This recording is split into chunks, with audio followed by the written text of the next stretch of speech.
এই বহু প্ৰত্যাশিত তেওঁৰ যিটো কথা তেওঁ যোৱা প্ৰায় এবছৰ ধৰি অহৰহভাৱে বিভিন্ন ধৰণেৰে বিল্ড আপ কৰিবৰ চেষ্টা কৰি আছে। অৱশেষত তেওঁ ইলেকশ্যনৰ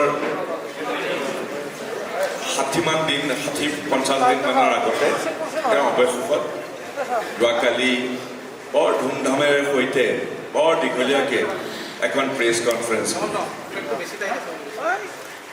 আপোনালোকে জানেই যে বিজেপি দলে তেওঁলোকৰ যিটো প্ৰপাগাণ্ডা বেলেগ বেলেগ ধৰণে তেওঁলোকে কৰে। বিজেপি দলে কেতিয়াবা চিনেমা বনায়, কেতিয়াবা বেলেগ বেলেগ ধৰণৰ কাহিনী ৰচনা কৰে আৰু সেইবিলাক বেলেগ বেলেগ দৃষ্টিকোণৰ পৰা তেওঁলোকে মানুহৰ মাজত এটা জনমত গঢ়িবলৈ চেষ্টা কৰে, প্ৰপাগাণ্ডা কৰে। এই কাশ্মীৰ ফাইলৰ কথাই ক'লোঁ, বিবেক অগ্নিহোত্ৰীক লগালে কাশ্মীৰ ফাইল বনাব লাগে, প্ৰপাগাণ্ডা। তাৰপিছত কেৰালা ষ্টৰী কৰিলে, এইবিলাক বেলেগ ধৰণে। আমাৰ মুখ্যমন্ত্ৰী হিমন্ত বিশ্ব শৰ্মাৰো চাগে অলপ ইচ্ছা জাগিলে কেৰালা ষ্টৰী বা কাশ্মীৰ ফাইলছৰ দৰে বেলেগে তেওঁ অসমৰ আমাৰ কংগ্ৰেছ দলৰ যিজন সভাপতিজনৰ বিৰুদ্ধে একেবাৰে ব্যক্তিগত পৰ্যায়ত গৈ পেলাই তেওঁৰ ডিৰেকশ্যনত ফুচুৰি কাহিনী তেওঁ ৰচনা কৰিবলৈ চেষ্টা কৰিলে ভালেমান দিন। আৰু অৱশেষত গৈ পেলাই তেওঁৰ তুৰূপৰ তাছবিলাক যোৱাকালি এই প্ৰেছ কনফাৰেন্সত দেখুৱালে আৰু সকলোৱে দেখিছে যে তাত কোনো ছাবষ্টেন্স নাই, কোনো প্ৰমাণ নাই। কিছুমান বেলেগ বেলেগ ধৰণেৰে তেওঁ তোৰ পৰা আনি তেওঁ এখন তাছপাতৰ ঘৰ সাজিবলৈ চেষ্টা কৰিছে আমাৰ গৌৰৱ গগৈক কেন্দ্ৰ কৰি। তেওঁলোকৰ গোটেই প্ৰেছ কনফাৰেন্সখনত বা তেওঁৰ যিখিনি দোষাৰোপ আমাৰ সভাপতিজনাৰ বিৰুদ্ধে তেওঁ কৰিছে, মূল তেওঁৰ বিষয়টো হ'ল এইটো কথা আমাৰ সভাপতি গৌৰৱ গগৈ ডাঙৰীয়াই ক'ব। কাৰণ মই এইটো কথাই কৈছোঁ যে গৌৰৱ গগৈৰ অপৰাধ হ'ল যে তেওঁ পাকিস্তানলৈ গৈছিলে তেওঁৰ পৰিবাৰক লৈ পেলাই বিয়াৰ পিছতে। এতিয়া সেই লৈ পেলাই বহু কাহিনী তেওঁ ৰচনা কৰিলে। কেৱল মই আপোনালোকৰ জৰিয়তে কেৱল অনুজ্ঞাই দিব খুজিছোঁ, তাৰ আগতেও বিজেপি দলৰ মুধাফুটা লোকসকল বেলেগ বেলেগ দেশলৈ গৈছিলে, পাকিস্তানতো গৈছিলেই। 2005 চনত সেই সময়ৰ লিডাৰ অফ অপজিশ্যন পাৰ্লিয়ামেণ্টত শ্ৰী LK আদৱানী ডাঙৰীয়া গৈ পেলাই পাকিস্তান পালে। আৰু পাকিস্তানত গৈ পেলাই এই যে হিন্দু মুছলমান কৰি থাকে, যিজন ব্যক্তিয়ে মুছলিম লীগৰ যিজন ভোটা মহম্মদ আলী জিন্নাৰ প্ৰশংসা কৰিলে 2005 চনত। যিজন মুছলিম লীগৰ মহম্মদ আলী জিন্নাই ধৰ্মৰ নামত আমাৰ দেশখন বিভাজন কৰিবৰ কাৰণে তেজৰ নৈ বোৱালে, আমাৰ নিজৰ মাজতে ভাতৃঘাতী সংঘৰ্ষৰ তেওঁ ৰচনা কৰিলে। সেইজন মহম্মদ আলী জিন্নাৰ প্ৰশংসা কৰিছিলে কোনে? বিজেপি দলৰ মুধাফুটা নেতা LK আদৱানীয়ে পাকিস্তানত। আৰু বহুত আছে, এইবিলাক কথা নকলোৱে। বা 2015 চনত আপোনালোকৰ মনত আছে, এতিয়াৰ ভাৰতৰ প্ৰধানমন্ত্ৰী মোদী ডাঙৰীয়া হঠাতে 8জন MP লগত লৈ পেলাই পাকিস্তান পালেগৈ, লাহোৰ পালেগৈ। তেওঁ পাকিস্তান চৰকাৰে মতা নাছিলে, কোনো ধৰণৰ আমন্ত্ৰণো কৰা নাছিল, কিন্তু মোদী ডাঙৰীয়াৰ লগত 8জন MP লৈ পেলাই নমতাকৈ নৱাজ শ্বৰীফৰ লগত গৈ পেলাই বিৰিয়ানী খালে। তেওঁ মতা নাছিলে নৱাজ শ্বৰীফৰ, পাকিস্তান চৰকাৰে মতা নাছিলে, কিন্তু গৈ পেলাই পাকিস্তানত 8জন সাংসদৰে সৈতে বিৰিয়ানী খায়। আৰু এতিয়া আমাৰ যিজন সাংসদ, আমাৰ যিজন অসম প্ৰদেশ কংগ্ৰেছ কমিটিৰ আমাৰ সভাপতি, তেওঁৰ বিৰুদ্ধে এটা কাহিনী ৰচনা কৰি আহি আছে। মই সেইকাৰণে ফুচুৰি কাহিনী বুলি কৈছোঁ। ফুচুৰিটো আপোনালোকে গম পাইছেই। গতিকে এই ফুচুৰি কাহিনী ৰচনা কৰি পেলাই চাৰিওফালৰ পৰা আমাৰ গৌৰৱ গগৈৰ বিৰুদ্ধে, কংগ্ৰেছৰ বিৰুদ্ধে এটা কাহিনী তেওঁ উপস্থাপন কৰিছে। আৰু কাহিনীটো লৰালৰিকে এতিয়া ইলেকশ্যনৰ আগত কৰিছে। কৰাৰ কথাটো আছিলে এই 10 ছেপ্টেম্বৰতে, পিছুৱাই আছে ইলেকশ্যনৰ আগতে, যাতে গৌৰৱ গগৈ বিভিন্ন প্ৰকাৰে যাতে কালিমা সানিব পাৰে, পাকিস্তানৰ এজেণ্ট বনাব পাৰে। সেইটো হ'ল কাহিনীৰ মূল আণ্ডাৰলাইন ৰিজন। এতিয়া গৌৰৱ গগৈ ডাঙৰীয়াই আপোনালোকক ক'ব, কিন্তু এইটো কথা ঠিক যে ইমান উখল মাখল কৰি পেলাই ডক্টৰ হিমন্ত বিশ্ব শৰ্মাই কিয় চাৰিওফালে আন্দোলনৰ তেওঁলোকৰ তেনেকৈ চিম্ফনী অৰ্কেষ্ট্ৰাত কণ্ডাক্টৰজনে ইফালে ইংগিত দিয়ে, সিফালে কিবা হয়, সিফালে ইংগিত দিয়ে, সিফালে ভায়লিন বাজে, সিফালে চেটাৰ বাজে, তেনেকৈ তেওঁলোকে এটা চাৰিওফালৰ পৰা আমাৰ গৌৰৱ গগৈৰ বিৰুদ্ধে এনেকুৱা ধৰণৰ কাহিনী ৰচনা কৰিছে, কৰি পেলাই সাধাৰণ মানুহক বিপথে পৰিচালিত কৰিবলৈ চেষ্টা কৰিছে। আৰু তাৰ মূল উদ্দেশ্যটো আমি সকলোৱে জানো। কাৰণ কংগ্ৰেছ দলে এক পৰিৱৰ্তনৰ যাত্ৰা আৰম্ভ কৰিছে। এই যে ধোঁৱাৰ বেৰ এখন তৈয়াৰ কৰিছে, এফালে হিন্দু মুছলমান, এফালে এনেকুৱা ধৰণৰ পাকিস্তান, এই ধোঁৱাৰ বেৰৰ অন্তৰালত থাকি তেওঁৰ আচল যি অভিসন্ধি, কেনেকৈ নিজৰ পৰিয়াল আৰু কেনেকৈ গেং অফ ফ'ৰে কেনেকৈ বেলেগ বেলেগ ধৰণে অসমখনক অপশাসন কৰিছে, কেনেকৈ চিণ্ডিকেট ৰাজ কৰিছে, কেনেকৈ দুৰ্নীতি অপসাৰণৰ সৈতে অসমখনক বিপথে লৈ গৈছে, সেইবিলাক যাতে ওলাই নহয়। গতিকে এখন ধোঁৱাৰ বেৰ এখন লাগে, ধোঁৱাৰ বেৰ এখন তেওঁলোকে তৈয়াৰ কৰিছে। আৰু বিশেষকৈ কংগ্ৰেছ দলৰ পৰা যেতিয়া একেবাৰে গোটেইবিলাক আমি উলিয়াই দিলোঁ, 12,000 বিঘাৰ মাটি কেনেকৈ গ্ৰাস কৰিছে, বহুতো বেনামী সম্পত্তি, পৰিয়ালক কেনেকৈ বিভিন্ন ধৰণৰ সৈতে গোটেই দেশৰ ভিতৰতে আটাইতকৈ বেছি সম্পদশালী এটা পৰিয়াল হিচাপে প্ৰতিষ্ঠিত কৰাৰ তেওঁৰ যিটো আচল মূল যিটো লক্ষ্য, সেই লক্ষ্য যেতিয়া কংগ্ৰেছ দলে বেকত কৰি দিলে, তেওঁতো উত্ৰাৱল হ'বই। গতিকে এনেকুৱা ধৰণৰ কথা কৰি মানুহৰ গোটেইবিলাক ধ্যান ধাৰণা যাতে গৌৰৱ গগৈৰ প্ৰতি এটা বিৰূপ ধাৰণা হয়, গৌৰৱ গগৈ পাকিস্তানী এজেণ্ট, গৌৰৱ গগৈ বেলেগ বেলেগ ধৰণেৰে সৈতে কাৰোবাৰ লগত বিদেশী ৰাষ্ট্ৰৰ সহযোগত অসমক অশান্ত কৰিবৰ কাৰণে অসমৰ বিৰুদ্ধে, ভাৰতৰ বিৰুদ্ধে কাম কৰি আহিছে, এনে বহুত মনে সজা কাহিনী তেওঁ ক'লে যোৱাকালি। আমি প্ৰথমতে ভাবিছিলোঁ যে এইবিলাক আমি ব্যাখ্যা নকৰোঁ, কিন্তু তেওঁ এনেধৰণে কাহিনী ৰচনা কৰিছে যাৰ কোনো ভিত্তি নাই। তথাপিও আমাৰ ফালৰ পৰা এইটো কথা আমি স্পষ্ট কৰি দিছোঁ, আমাৰ কংগ্ৰেছ পৰিয়ালৰ ফালৰ পৰা, যে তেওঁ যিবিলাক কথা কৈছে সম্পূৰ্ণভাৱে ভিত্তিহীন, অমূলক আৰু মানুহক বিপথে পৰিচালিত কৰা এটা ফুচুৰি কাহিনী।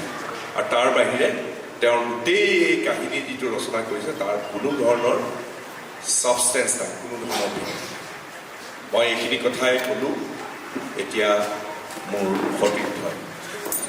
ধন্যবাদ বৰদলৈ ডাঙৰীয়া। মই সন্মানীয় সাংসদ লখিমপুৰ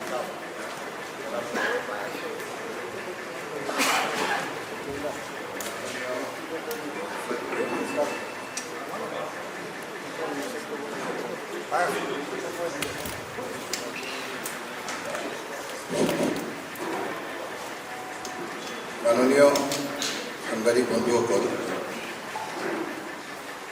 ইতিমধ্যে আমাৰ কংগ্ৰেছ দলৰ ফালৰ পৰা আমাৰ জ্যেষ্ঠ নেতা সাংসদ প্ৰদ্যুৎ বৰদলৈ ডাঙৰীয়াই আজি সংবাদমেলৰ অপেনিং ৰিমাৰ্ক হিচাপে আমাৰ কথাখিনি ব্যক্ত কৰিছে। মূল বিষয়বস্তুৰ ওপৰত আপোনালোকক আলোকপাত কৰিব অসম প্ৰদেশ কংগ্ৰেছ কমিটিৰ মাননীয় সভাপতি গৌৰৱ গগৈ ডাঙৰীয়া।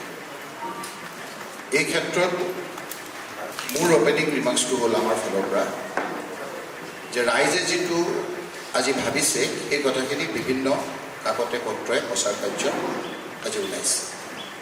তাৰে হাত ধৰি মই ক'ব বিচাৰিছোঁ যে ৰাইজে কৈছে যে এবছৰে সিংহৰ উজৰণি দি অহা মুখ্যমন্ত্ৰীয়ে আঢ়ৈ ঘণ্টীয়া সংবাদমেলত ঘটাব নোৱাৰিলে কোনো বিস্ফোৰণ। গৌৰৱ গগৈৰ পাকিস্তান যোগসূত্ৰ, ভেলকিবাজিত পৰিণত SITৰ প্ৰতিবেদন। এই কথাটো আমাৰ কথা নহয়, এই কথাটো অসমৰ ৰাইজৰ কথা। এই কথাখিনি বিভিন্ন ক্ষেত্ৰত উপস্থাপন হৈছে। যেতিয়া এই কথাখিনি মাননীয় মুখ্যমন্ত্ৰী হিমন্ত বিশ্ব শৰ্মা ডাঙৰীয়াই, গৌৰৱ গগৈ ডাঙৰীয়াই অসম প্ৰদেশ কংগ্ৰেছৰ সভাপতি হওঁ নহওঁ এনে এটা অৱস্থাত আছিল, সেই সময়তে তেওঁ অলপ অস্থিৰ হৈ এনে কিছুমান কথা কৈছিলে, যিবিলাক কথা আজি আমি আপোনালোকৰ ওচৰলৈ উত্তৰ দিবলৈ আহিছোঁ। বহুতে আমাক পৰামৰ্শ দিছিল যে আপোনালোকে এই কথাখিনি আইনৰ আশ্ৰয় নলয়। আমাৰো বহুতে কৈছিল পৰামৰ্শ যে অসত্য কথাবিলাক এনেকৈ ৰাইজৰ মাজত বিলাই আছে, গ্ল'বেল প্ৰেক্টিছৰ নিচিনা, আপোনালোকে আইনৰ আশ্ৰয় নলয়।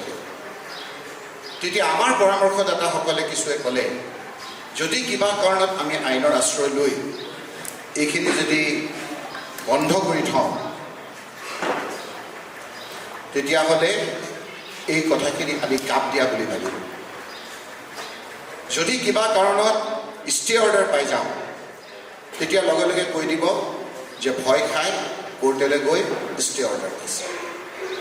আৰু যদি আমি কোৰ্টলৈ যাওঁ, তেওঁ ক'ব যে এইটো মেটাৰ চাব জুডিচ, গতিকে মই ক'ব নোৱাৰোঁ। সেইকাৰণে এই গোটেই দিনকেইটা আমি সহ্য আমি কৰিলোঁ। কিমান আমাৰ ব্যক্তিগত আক্ৰমণ কৰিলে, পৰিয়ালটোৰ মুখ্যজন যিজন নাই, তৰুণ গগৈৰ পৰা আৰম্ভ কৰি ফুল কমলিকা শিশুলৈকে তেওঁ নিদিলে। ধৈৰ্য আমি ধৰি যোৱাকালিলৈকে থাকিলোঁ। 10 ছেপ্টেম্বৰ আমি ৰখি, অক্টোবৰ, নৱেম্বৰ, ডিচেম্বৰ, জানুৱাৰী আমি ৰখি ভাগৰুৱা হিচাপে আমি যোৱাকালিলৈকে থাকিলোঁ। থকাৰ মূল বিষয়বস্তুৰ ওপৰত নিশ্চয়কৈ আপোনালোকে সুধিব, প্ৰতিটো কথাৰ উত্তৰ আজি দিয়াৰ সময় হৈছে, আমি দিম। কিন্তু আজিৰ মূল কথাটো হ'ল যে ইমান দিন আমি আইনৰ আশ্ৰয় লৈ নাছিলোঁ। যেতিয়া ফুল কোমলীয়া শিশুকেইটাৰ ওপৰতো আক্ৰমণ চলিল, তেতিয়া আমাক ৰাতিপুৱা মোক বহুতে ক'লে, যিখিনি কথা মই আপোনালোকৰ ওচৰত ক'ব বিচাৰিছোঁ, যে অসমৰ ভাৰতবৰ্ষত আমি এটা আইনৰ মাজেদি চলোঁ। যেতিয়া আমি অসুৰক্ষিত বুলি ভাবোঁ, তেতিয়া এটাই আমাৰ আইন, স্পষ্টকৈ আইনত লিখা আছে, the juvenile justice care and protection of children act 2015, যাক শ্বৰ্টত জুভেনাইল জাষ্টিচ এক্ট 2015 বুলি কয়। Section 74, prohibition of disclosure of identity of children. 1. No report in any newspaper, magazine, news sheet or audiovisual media or other forms of communication regarding any inquiry or investigation or judicial procedure shall disclose the name, address or school or any other particular which may lead to the identification of a child conflict with law or a child in need of care and protection, or a child victim or witness of a crime involved in such matter under any other law for the time being in force, nor shall the picture or any charge shall be published. যদি কোনোবা থাকেও তেওঁ কৰিব নোৱাৰে, বাচ্চা শিশু provision আছে, তেওঁলোকৰ ক্ৰাইমৰ কি আপোনাৰ শাস্তি হ'ব তাৰো প্ৰভিজন আছে। এটা হ'ল মই কৰিলোঁ যে জুভেনাইল জাষ্টিচ প্ৰটেকশ্যন এক্ট আকৌ এটা আছে আমাক যিটো পক্সো বুলি কয় পক্সো আইনতো এটাৰ বাধা আছে তাৰ পিছতো মই পঢ়ি দিব পাৰোঁ ইয়াত কেনেকৈ এনি পাৰ্চনকো এইটো কৰিলে কি ক্ৰাইম হয় কি শাস্তি হয় ইয়াত আছে আজি হয়তো আমি আইনজ্ঞৰ লগত কথা পাতিবলগীয়া হ'ব যে এই শিশুটোৱে কি কৰিলে এনেকুৱা ধৰণৰ মানুহ ওলাব এনেকুৱা ধৰণৰ কথা বতৰা কৈ অশান্তিৰ সৃষ্টি কৰিব বুলি ভাবিয়েই আজি এনেধৰণৰ আইন বনাইছে তৰুণ গগৈ মৰা মানুহটোকো এৰি দিয়া নাছিল যি মানুহটোৱে এই মুখ্যমন্ত্ৰীক হাতত ধৰি ডাঙৰ দীঘল কৰিছিল ৰাজনৈতিকভাৱে প্ৰথমবাৰ মুখ্যমন্ত্ৰী ডাঙৰীয়াই এছেম্বলিটো হাৰাৰ পিছত যেতিয়া তৰুণ গগৈ ডাঙৰীয়াৰ ওচৰ চাপিলে বহুত বাধা বিঘিনি আমাৰো বহুতে বাধা বিঘিনি কৰাৰ পাছত নিজৰ ল'ৰা হিচাপে সমষ্টিলৈ গৈ তেওঁক জিকালে বহুত বাধা বিঘিনি আমাৰ দেশত থকাৰ পিছতো তেওঁক মন্ত্ৰী ল'লে এই কথাবিলাক আজি বিষয়বস্তু নহয় মই কম আপোনালোকক ৰাজ্যিক মন্ত্ৰী কৰিলে আমাৰ বহুত চিনিয়ৰ মানুহে বেয়া পোৱাৰ পিছতো তেখেতক কেবিনেট মন্ত্ৰী কৰিলে আনকি আমাৰ উৰ্ধতন কৰ্তৃপক্ষই ড্ৰপ দিবলৈ কোৱাৰ পাছতো তেওঁক ড্ৰপ নিদিলে আজি সেইকাৰণে বহুতে কৈছে তেওঁক কৈছিলেহে মই যে আপুনি কিন্তু গাখীৰ খুৱাই সাপ পুহিছে আজি গাখীৰ খুৱাই যে সাপ পুহিছে নিশ্চয় কৰিব আজি তেওঁ আমাৰ ইয়াত নাই নিশ্চয় তেওঁ চকুৰে ওলাইছে আৰু নিশ্চয়কৈ তেওঁৰ পুত্ৰক কৈছে যে মোৰেই ভুল হৈছিলে মই আজি গাখীৰ খুৱাই সাপ পুহিছোঁ তুমি চিন্তা নকৰে মোৰ আশীৰ্বাদ আছে কিন্তু এই যে সাপ আমি অসমীয়া দেখাৰ কথা কওঁ ধোৰা সাপৰ ফুচফুচনি ধোৰা সাপৰ ফুচফুচনি অসমৰ মানুহ বিচলিত নহয় এই কথাখিনি আপোনালোকৰ যোগেদি আজি কৈছোঁ ইমান দিন কিয় কোৰ্টলৈ যোৱা নাই বহুতে প্ৰশ্ন কৰে এইকাৰণে যোৱা নাই যে মুখ্যমন্ত্ৰী ডাঙৰীয়া মুকলিকে যি ইনভেষ্টিগেশ্যন কৰে সকলো কৰি তেওঁ আমাক আজি কথাখিনি মুকলিকে কোৱাৰ কাৰণে আমি দিছিলোঁ আৰু পিছত দেখা গ'ল যে সকলোৱে কৈছে যে এইটো ফেলকিবাজিত পৰিণত হৈছে আৰু সেইকাৰণেই তেওঁ আজি তেওঁৰ মূল মানুহখিনিও তেওঁৰ লগ এৰিছে মাত্ৰ 3-4জনৰ বাহিৰে আজি মূল বিজেপিসকলেও এই ক্ষেত্ৰত যে ভাল পোৱা নাই এই পৰ্যায়ত যে ৰাজনীতি কৰিব নালাগে সেই কথাখিনি আমি নালাগে বিজেপিৰ যিখিনি দায়িত্বশীল ব্যক্তি আছে সেইসকলেও কৈছে মোৰ ক'বলগীয়াখিনি আজিৰ তাৰিখত ইমান আৰু যদি ইয়াৰ বিষয়বস্তুৰ ওপৰত ব্যক্তিগতভাৱে কিবা সুধিব খোজে মই বাহিৰত আপোনালোকক ক'ম এতিয়া মোৰ এইখিনি কৈ মই এতিয়া বেদব্ৰত কৰাত মই মোৰ মাইকটো আগবঢ়াই দিছোঁ ধন্যবাদ নমস্কাৰ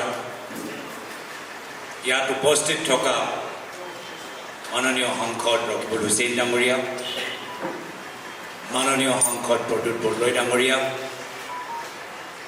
অসম ৰাজ্যিক সেৱা দলৰ সভাপতি দীপায়ন ডাঙৰীয়া উপস্থিত থকা মিডিয়া চেলৰ সভাপতি বেদব্ৰত বৰা ডাঙৰীয়া আৰু উপস্থিত থকা সাংবাদিক বন্ধুসকল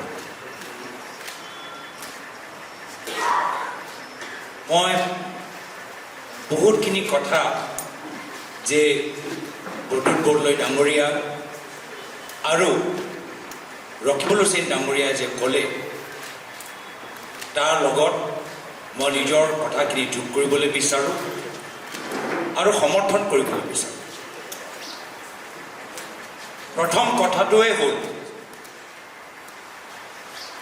যে যোৱাকালি যি 2.5 ঘণ্টা সংবাদমেলত মুখ্যমন্ত্ৰীয়ে দেশৰ আৰু ৰাজ্যৰ সাংবাদিকসকলক সম্বোধন কৰিলে তাৰ মূল কাৰণ হৈছে যোৱা 6 মাহত কংগ্ৰেছ দলৰ বৃদ্ধি পোৱা গতি যোৱা 6 মাহত কংগ্ৰেছ দলে যিদৰে অসমৰ চুকে কোণে বুথৰ পৰা জিলা পৰ্যায়লৈকে নিজৰ সংগঠন সবল কৰিছে আমাৰ কথাখিনি ৰাইজৰ ওচৰত লৈ যাবলৈ সক্ষম হৈছে আৰু বিভিন্ন ধৰণৰ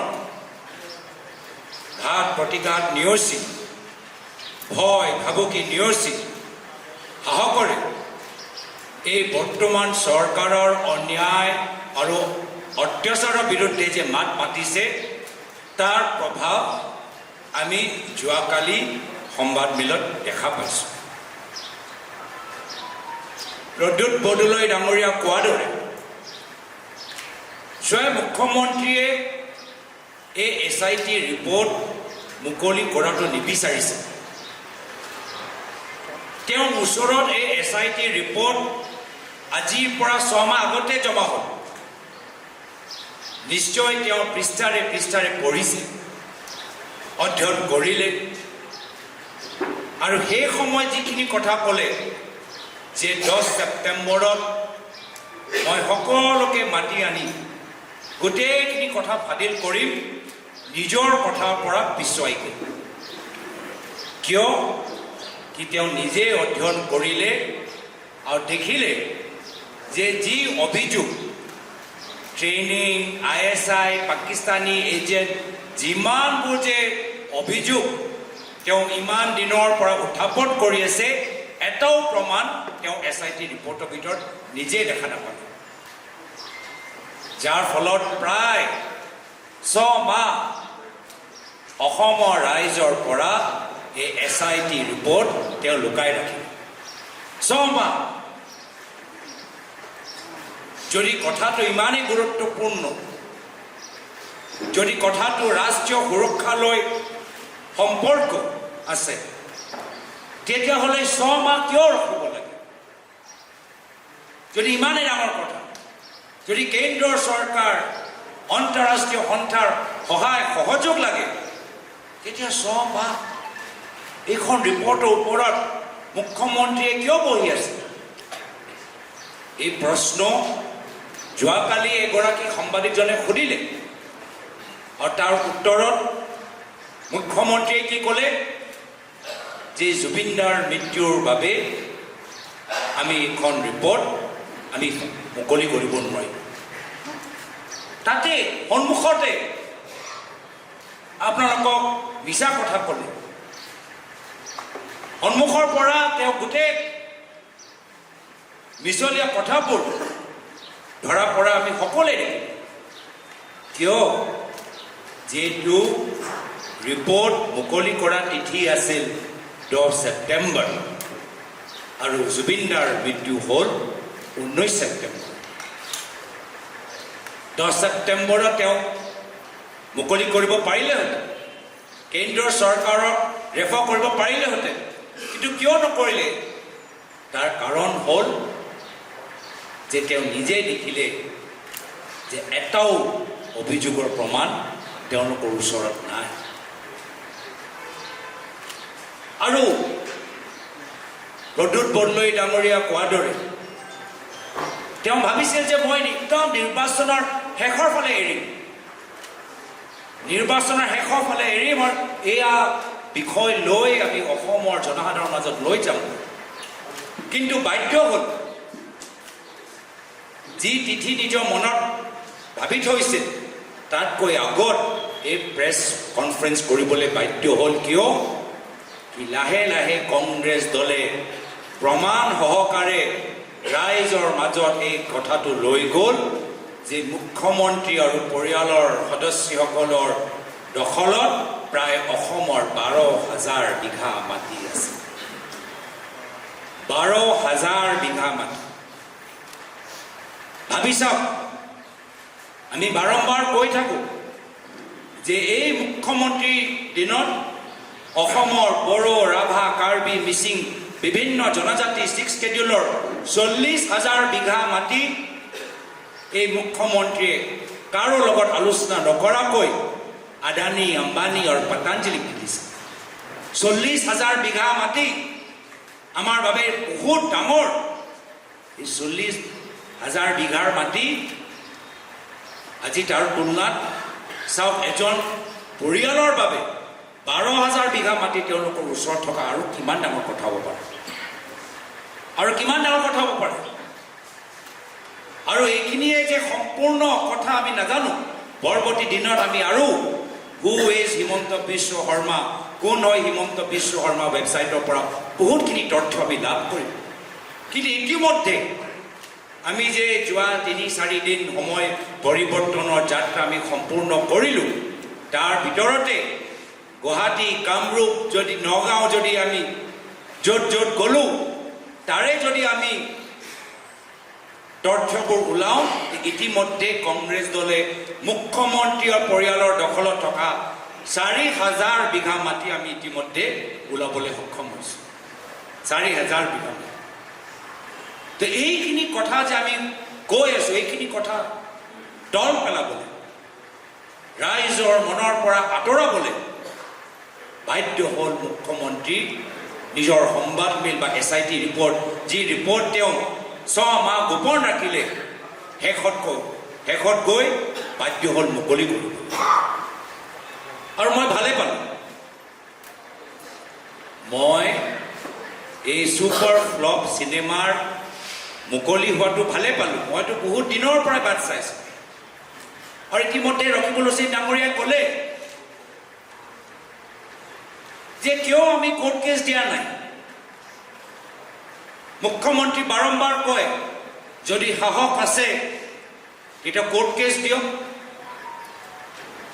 আমি কিয় কোৰ্ট কেছ দিয়া নাই কি ৰকিবুল হুছেইন ডাঙৰীয়া কোৱাৰ দৰে আমি কোৰ্টে যদি ষ্টে দি দিয়ে কোৰ্টে যদি বাধা দি দিয়ে কোৰ্টে যদি SIT ওপৰত কিবা ৰেষ্ট্ৰিকশ্যন দি দিয়ে তেতিয়া তেওঁলোকে ক'ব যে আমি এই গুৰুত্বপূৰ্ণ ৰাষ্ট্ৰীয় সুৰক্ষা তদন্তৰ ওপৰত কংগ্ৰেছ দলে সহায় কৰিবলৈ বিচৰা নাই সমৰ্থন কৰিবলৈ বিচৰা নাই কিবা এটা লুকাই আছে তেনেকৈ ক'লে আৰু সেইকাৰণে আমি প্ৰথম দিনৰ পৰাই কৈছোঁ যে SITক আমি কোনো ধৰণে আইনীভাৱে আমি বাধা নিদিওঁ যি তদন্ত কৰিব লাগে তদন্ত কৰক আমি SIT ৰিপৰ্টটো মুকলি হোৱাটো বিচাৰোঁ কিয় যিহেতু আমাক এই হেডলাইনটো লাগিছিল আমাক এই হেডলাইনটো লাগিছিল এই শব্দ ভেলকিবাজি এই শব্দ যে আজি ৰাইজৰ মাজত প্ৰচলিত হৈছে এই ফলাফলৰ বাবে আমি কোনো ধৰণৰ আইনী সহায় আমি লোৱাটো নিবিচাৰোঁ এয়া হ'ল আমাৰ পলিটিকেল ছাকচেছ আমি কোৱা নাই জনসাধাৰণৰ মাজত অখিল গগৈয়ে কয় বেহাৰবাৰী আউটপোষ্ট প্ৰত্যুতে কি ক'লে আপুনি হুঁচৰি কাহিনী মই ক'লোঁ ছুপাৰ ফ্লপ আৰু বিভিন্ন মাধ্যমৰ মাজত আলোচনা ভেলকিবাজি এয়া হ'ল আমাৰ ছাকচেছ আৰু সেইকাৰণে মই ভাল পালোঁ যে মুখ্যমন্ত্ৰী আমাৰ জালত ভৰি দিলে SIT ৰিপৰ্ট মুকলি কৰিলে প্ৰায় 2.5 ঘণ্টা তেওঁ দীঘলীয়া কথাবোৰ ক'লে এটাও প্ৰমাণ তেওঁ দিব নোৱাৰে আপোনালোকে সাংবাদিকৰ প্ৰশ্নবোৰ শুনিব মই ভাল পালোঁ যোৱাকালি যিবোৰ সাংবাদিকসকলে তাত উপস্থিত আছিল কিছুমানৰ মই প্ৰশ্ন শুনিলোঁ তেওঁলোকৰ প্ৰশ্নৰ পৰা আমি বুজি পাওঁ যে তেওঁলোকে কনভিন্স হোৱা নাই ইমান দীঘলীয়া সংবাদমেল পাতি মুখ্যমন্ত্ৰী দিল্লীৰ পৰা মাতি আনি সাংবাদিকসকলকো তেওঁ কনভিন্স কৰিব নোৱাৰিলে সেইকাৰণে এই সংবাদমেলে কি মুকলি কৰিলে এই সংবাদমেলে মুকলি কৰিলে যে মুখ্যমন্ত্ৰী যে নিজকে খুব ডাঙৰ চাণক্য যে ভাবে তেওঁ কোনো ধৰণৰ চাণক্য নহয় যথেষ্ট দুৰ্বল তেওঁ দুৰ্বলতা প্ৰকাশ হ'ল কেনেধৰণৰ দুৰ্বলতা তথ্যৰ দুৰ্বলতা কেতিয়াবা কয় 15 দিনৰ বাবে গ'লোঁ আকৌ যোৱাকালি ক'লে 10 দিনৰ বাবে কেতিয়াবা ক'লে যে সাংসদ হিচাপে গ'লোঁ চৰকাৰৰ অনুমতি নল'লোঁ এতিয়া যোৱাকালি ক'লে যে সাংসদ হৈ যোৱা আগত গ'লোঁ কেতিয়াবা ক'লে কোনোৱে গম নাপায় ভাৰত চৰকাৰ গমেই নাপায়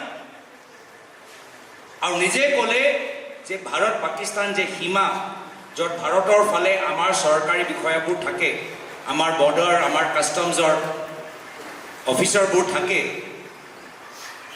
তেওঁলোকক পাছপৰ্ট দেখাই সেই বৰ্ডাৰৰ পৰা মই ক্ৰছ কৰিলোঁ কোনটো বৰ্ডাৰ যি বৰ্ডাৰৰ ভিতৰত আমাৰ ভাৰতৰ আমাৰ অফিচাৰবোৰ থাকে তেওঁ কি দেখালে তেওঁ নিজৰ সাহসৰ দুৰ্বলতা দেখায়। ইমান তললৈ গ'ল যে মোৰ 5 বছৰীয়া 9 বছৰীয়া ল'ৰা ছোৱালী যি ডিটেইলছ আমি মুকলি কৰিব নোৱাৰোঁ, ৰাজহুৱা কৰিব নোৱাৰোঁ, এইখিনি তেওঁলোকে যোৱাকালি সংবাদ মাধ্যমত মুকলি কৰিলে। মই বাৰম্বাৰ কৈছোঁ আৰু মই মুখ্যমন্ত্ৰীক সকীয়াই দিবলৈ বিচাৰিছোঁ, আপোনাৰো ল'ৰা ছোৱালীৰ কথা আমি জানো আৰু এইখিনি কথা মই ক'বলৈ বিচৰা নাই। সমগ্ৰ গুৱাহাটীৰ মানুহৰ মাজত আপোনালোকৰ ল'ৰা ছোৱালীৰ কি কেনেকৈ কি হৈছে কি হোৱা নাই সকলোৱে জানে। মোক বাধ্য নকৰাব, মোক বাধ্য নকৰাব। আইনীভাৱে আজি এই যে জুভেনাইল জাষ্টিচৰ এক্টৰ যি ছেকশ্যন 74ৰ কথা ৰকিবুল হুছেইন ডাঙৰীয়াই উল্লেখ কৰিলে, তাৰ ওপৰত নিশ্চয় আমি আইনীভাৱে কি কৰিব পাৰোঁ আমি আমাৰ দিল্লী লিগেল চেলৰ লগত আলোচনা কৰোঁ। কিন্তু আমি পুনৰবাৰ অসমৰ জনসাধাৰণে দেখা পালোঁ কিয় হিমন্ত বিশ্ব শৰ্মা ডাঙৰীয়া অসমৰ মুখ্যমন্ত্ৰীৰ গাদীৰ ওপৰত বহা এজন উপযুক্ত ব্যক্তি নহয়, তেওঁ যোগ্য নহয় অসমৰ মুখ্যমন্ত্ৰীৰ চকীৰ ওপৰত বহা। যি চকীৰ ওপৰত লোকপ্ৰিয় গোপীনাথ বৰদলৈদেৱ বহিছিল, যি চকীৰ ওপৰত প্ৰয়াত শৰৎ সিংহদেৱ বহিছিল, যি চকীৰ ওপৰত প্ৰয়াত বিমলা প্ৰসাদ চলিহাদেৱ বহিছিল, যি চকীৰ ওপৰত প্ৰয়াত হিতেশ্বৰ শইকীয়াদেৱ বহিছিল, যি চকীৰ ওপৰত প্ৰয়াত তৰুণ গগৈদেৱে বহিছিল, সেই চকী অলংকৃত কৰা যোগ্য ব্যক্তি হিমন্ত বিশ্ব শৰ্মা ডাঙৰীয়া নহয়, তেওঁ দেখাই দিলে। আজি বাৰম্বাৰ তেওঁলোকৰ কথা, বাৰম্বাৰ তেওঁলোকৰ ব্যৱহাৰ অসমৰ জনসাধাৰণক লজ্জিত কৰিছে। এটা ওপৰত এটা তেওঁলোকৰ ওপৰত সমগ্ৰ ভাৰতৰ ভিতৰত কেছ দিবলৈ মানুহবোৰ ওলাই আহিছে। কিয়? কি আজি যি ধৰণৰ কথাবোৰ এটা বিশেষ সমাজৰ প্ৰতি তেওঁ ব্যৱহাৰ কৰে, যি ধৰণৰ ছ'চিয়েল ভিডিঅ' তেওঁ নিজৰ টুইটাৰ যোগেদি প্ৰচাৰ কৰে, সম্পূৰ্ণভাৱে ইলিগেল, সম্পূৰ্ণভাৱে অপৰাধ, যাৰ ওপৰত সুপ্ৰিম কোৰ্ট, চিফ ছেক্ৰেটাৰী, ডিজিপিয়ে নিজে কগনিচেঞ্চ লৈ চুৱ মটো এটা কেছ কৰিব লাগে। মুখ্যমন্ত্ৰীক মই দ্বিতীয়বাৰ সকীয়াই দিছোঁ যে মোৰ বিৰুদ্ধে ৰাজনৈতিকভাৱে হওক বা নিজৰ গুণ্ডা বাহিনীৰ জৰিয়তে হওক মোৰ ওপৰত যিমান আক্ৰমণ কৰিবলৈ বিচাৰে কৰক, সহ্য কৰা তাকত মোৰ ওচৰত আছে। মই প্ৰয়াত তৰুণ গগৈদেৱৰ পুত্ৰ, লাচিতৰ বংশ, হিমন্ত বিশ্ব শৰ্মাৰ ৰাজনৈতিক অৰাজনৈতিক গুণ্ডা বাহিনীৰ আক্ৰমণ পৰা মই ভয় নকৰোঁ। কিন্তু যদি আমাৰ কংগ্ৰেছ দলৰ কৰ্মীৰ ওপৰত আক্ৰমণ কৰা যায়, যদি আমাৰ অসমৰ ভাৰতীয় নাগৰিকৰ ওপৰত আক্ৰমণ কৰা যায়, যদি আপোনালোকে মানুহৰ মাজত হিংসা সৃষ্টি কৰা এনেকুৱা ধৰণৰ কিছু কথাবোৰ কয়, এনেকুৱা কিছুমান ছ'চিয়েল মিডিয়াৰ যোগেদি ভিডিঅ' আপোনালোকে যদি প্ৰচাৰ কৰে, তেতিয়া শেষৰলৈকে মই আপোনাৰ পিছে পিছে মই থাকিম, মই এৰি নিদিওঁ, মই এৰি নিদিওঁ। সেইকাৰণে মোৰ ওপৰত যি কৰিব লাগে কৰক। হ'ব পাৰে সেইকাৰণে আমাৰ পূৰ্বে যিমানবোৰ প্ৰদেশ কংগ্ৰেছৰ সভাপতিসকল আছিল, সকলোকে পুলিচৰ যি প্ৰটেকশ্যন দিব লাগে, যি নিয়ম বিৰোধী দলৰ সভাপতি হিচাপে সেইখিনি দিছে। কিন্তু মোৰ ক্ষেত্ৰত যেতিয়াৰ পৰা মই প্ৰদেশ কংগ্ৰেছ সভাপতি হৈছোঁ, সেই যি প্ৰটেকশ্যন মোৰ আগৰ প্ৰাক্তন সভাপতিসকলে পাইছে পুলিচৰ, মই পোৱা নাই। বহুতে কয় গৌৰৱ গগৈ প্ৰদেশ কংগ্ৰেছ সভাপতি সাৱধান হওক, সন্ধিয়া আপোনালোকে ওলাই নাযাব, ৰাতি আপোনালোকে বেছি বেছি ঘূৰা নঘূৰিব। আমি কিবা খবৰ পাইছোঁ, হ'ব পাৰে আপোনালোকৰ লগত পুলিচ নাই, ল'ৰাবোৰ লৈ যাওক। যিসকল আমাৰ শুভচিন্তক, যিসকলে এইখিনি কথা কৈছে, নিশ্চয় কিবা এটা ইংগিত পাইছে দিছপুৰৰ পৰা, নিশ্চয় কিবা বাতৰি তেওঁলোকৰ কাণত পৰিছে, আৰু সেইকাৰণে আমাৰ শুভচিন্তক হিচাপে আমাক এইখিনি কথা কৈছে। আৰু হ'ব পাৰে এটা পৰিস্থিতি মুখ্যমন্ত্ৰীয়ে অসমৰ ভিতৰত সৃষ্টি কৰিবলৈ চেষ্টা কৰিছে, কিন্তু আমি ভয় নকৰোঁ। আমি আগবাঢ়ি যাম, আমি অসমৰ ৰাইজৰ স্বাৰ্থত আমি আগবাঢ়ি যাম। আজি এই সংবাদমেল আমি মুখ্যমন্ত্ৰীক প্ৰতিক্ৰিয়া দিবলৈ দিয়া নাই, অসমৰ জনসাধাৰণক সন্মান কৰি তেওঁলোকৰ মাজত যে কোনো ধৰণৰ বিভ্ৰান্তি নহয়, এই বিভ্ৰান্তি আঁতৰাবলৈ আমি এই সংবাদমেল পাতিছোঁ। সাংবাদিকসকলৰ যে মনত যে প্ৰশ্ন আছে, নিশ্চয় সেই প্ৰশ্নক উত্তৰ দিয়া আমাৰ কৰ্তব্য। তাৰ বাবে আমি আজি এই সংবাদমেলটো পাতিছোঁ। এই সংবাদমেল মুখ্যমন্ত্ৰীৰ প্ৰতিক্ৰিয়া নহয়, এই সংবাদমেল অসমৰ সংবাদ জগতক সন্মান কৰি, অসমৰ জনসাধাৰণক সন্মান কৰি এই সংবাদমেল আমি পাতিছোঁ। কিয় কি আমাৰ ৰাজনীতি হিমন্ত বিশ্ব শৰ্মা ডাঙৰীয়াৰ পৰা পৃথক। মই ৰাজনীতিত নিজৰ পৰিবাৰৰ নামত ৰিজৰ্ট চেনেল খুলিবলৈ মই সোমোৱা নাই। তেওঁ মোৰ পৰিবাৰে নিজৰ চাকৰি কৰি আছে, নিজৰ দেশখন এৰি আজি ভাৰতৰ ভিতৰত আজি আমাৰ ঘৰখন চলাই আছে, আৰু তেওঁৰ স্বাধীনতা আছে, আৰু তেওঁ মোৰ ল'ৰা ছোৱালীৰ বাট, আৰু তেখেতে মোৰ ল'ৰা ছোৱালীক ডাঙৰ কৰিছে। এজন ৰাজনীতিবিদ হিচাপে আমি সকলোৱে নিজৰ নিজৰ পৰিয়ালৰ পৰা আঁতৰত থাকোঁ। মই নিজে সৰুকালত মোৰ নিজৰ দেউতাক মই দেখাই নাই বেছিভাগ। মোৰ দেউতা অসমৰ ৰাইজৰ মাজত আছে, কেতিয়াবা প্ৰদেশ কংগ্ৰেছ সভাপতি হিচাপে, কেতিয়াবা এগৰাকী সাংসদ হিচাপে মোক ডাঙৰ কৰিলে মোৰ মায়ে, আৰু মাৰ বাবে আজি মই ইমান ডাঙৰ আজি মই হ'বলৈ আৰু আপোনালোকৰ সন্মুখত আহিছোঁ।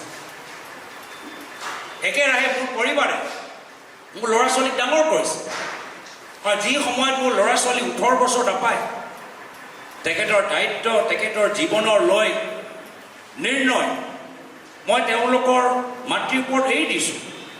আৰু যেতিয়া 18 বছৰ তেওঁলোকে অতিক্ৰম কৰিব, তেতিয়া তেওঁলোকে স্বাধীন মনেৰে তেওঁলোকে সিদ্ধান্ত ল'ব, যি এটা উদ্দেশ্য। এতিয়া মই জানো যে হিমন্ত বিশ্ব শৰ্মা ডাঙৰীয়া তেওঁ নিজৰ ভাগিন কি ভাৰতীয় নাগৰিকতা এৰিলে নেকি? মই জানো বিজেপি চৰকাৰৰ ভিতৰত উচ্চ স্তৰৰ মন্ত্ৰী, উচ্চ স্তৰৰ চৰকাৰী বিষয়া মই নাম নলওঁ, তেওঁলোকৰ ল'ৰা ছোৱালীবোৰ নিজৰ ইণ্ডিয়ান পাছপৰ্ট চাৰেণ্ডাৰ কৰিব। ডাঙৰ ডাঙৰ পদত থকা বিজেপিৰ মন্ত্ৰী, কিয়? ইণ্ডিয়ান পাছপৰ্ট লৈ তেওঁলোকে উচিয়াই থাকিব পাৰিলে, কিন্তু এই ধৰণৰ কথা আমি যাবলৈ নিবিচাৰোঁ। কিন্তু মুখ্যমন্ত্ৰীয়ে এইখিনি কথা কৈছে, এয়া হ'ল তেওঁলোকৰ আদৰ্শ। মই মোৰ প্ৰয়াত পিতৃ তৰুণ গগৈদেৱৰ আদৰ্শ লৈ মই ৰাজনীতিত ভৰি দিছোঁ। সম্পত্তিৰ বাবে নহয়, ধনৰ বাবে নহয়।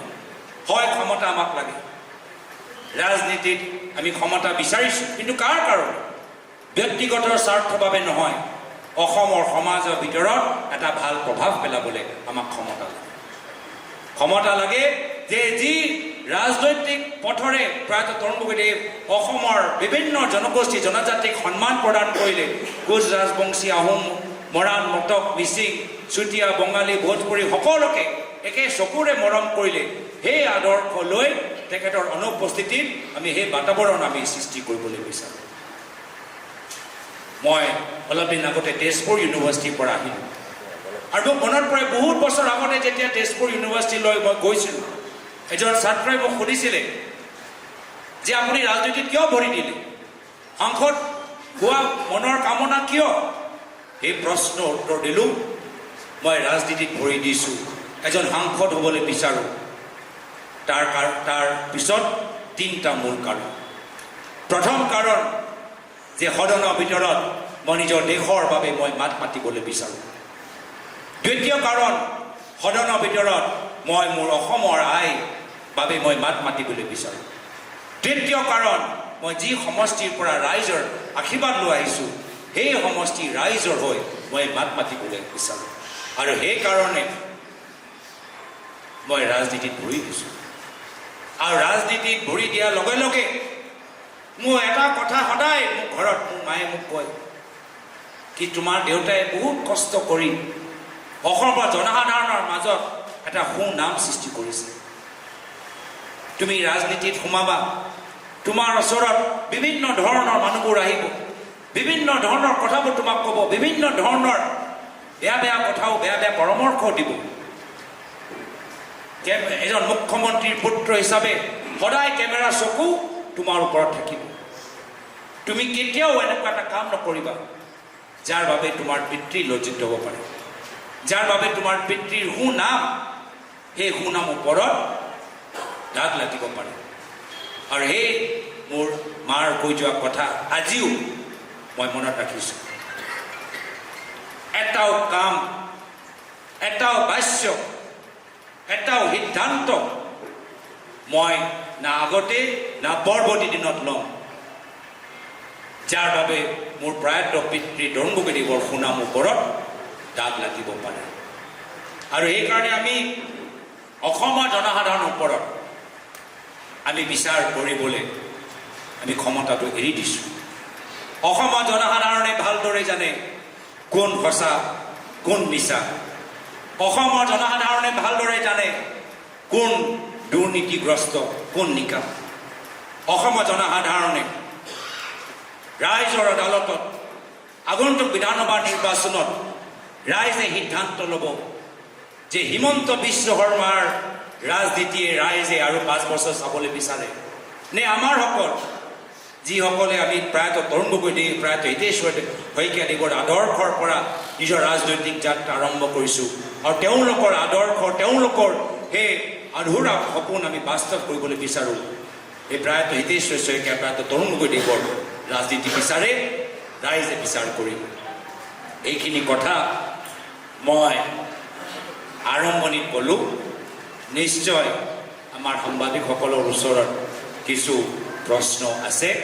বেদব্ৰত বৰা ডাঙৰীয়া, আপুনি এজন এজনকৈ আপুনি নিজে যাৰ যাৰ নাম ল'ব, তেখেতৰ প্ৰশ্নটো আমি শুনিম।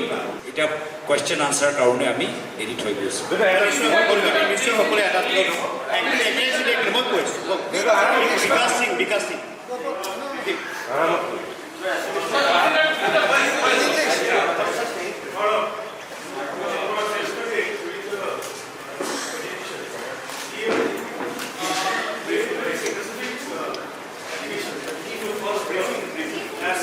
In your first term as Chief Minister, as MP, you asked certain questions which were distinctly related to defense and sensitive matters of India. He was basically pointing out how does this concern to an MP from a far-flung state like Assam. So he was just joining the dots like that you are helping someone by asking those questions.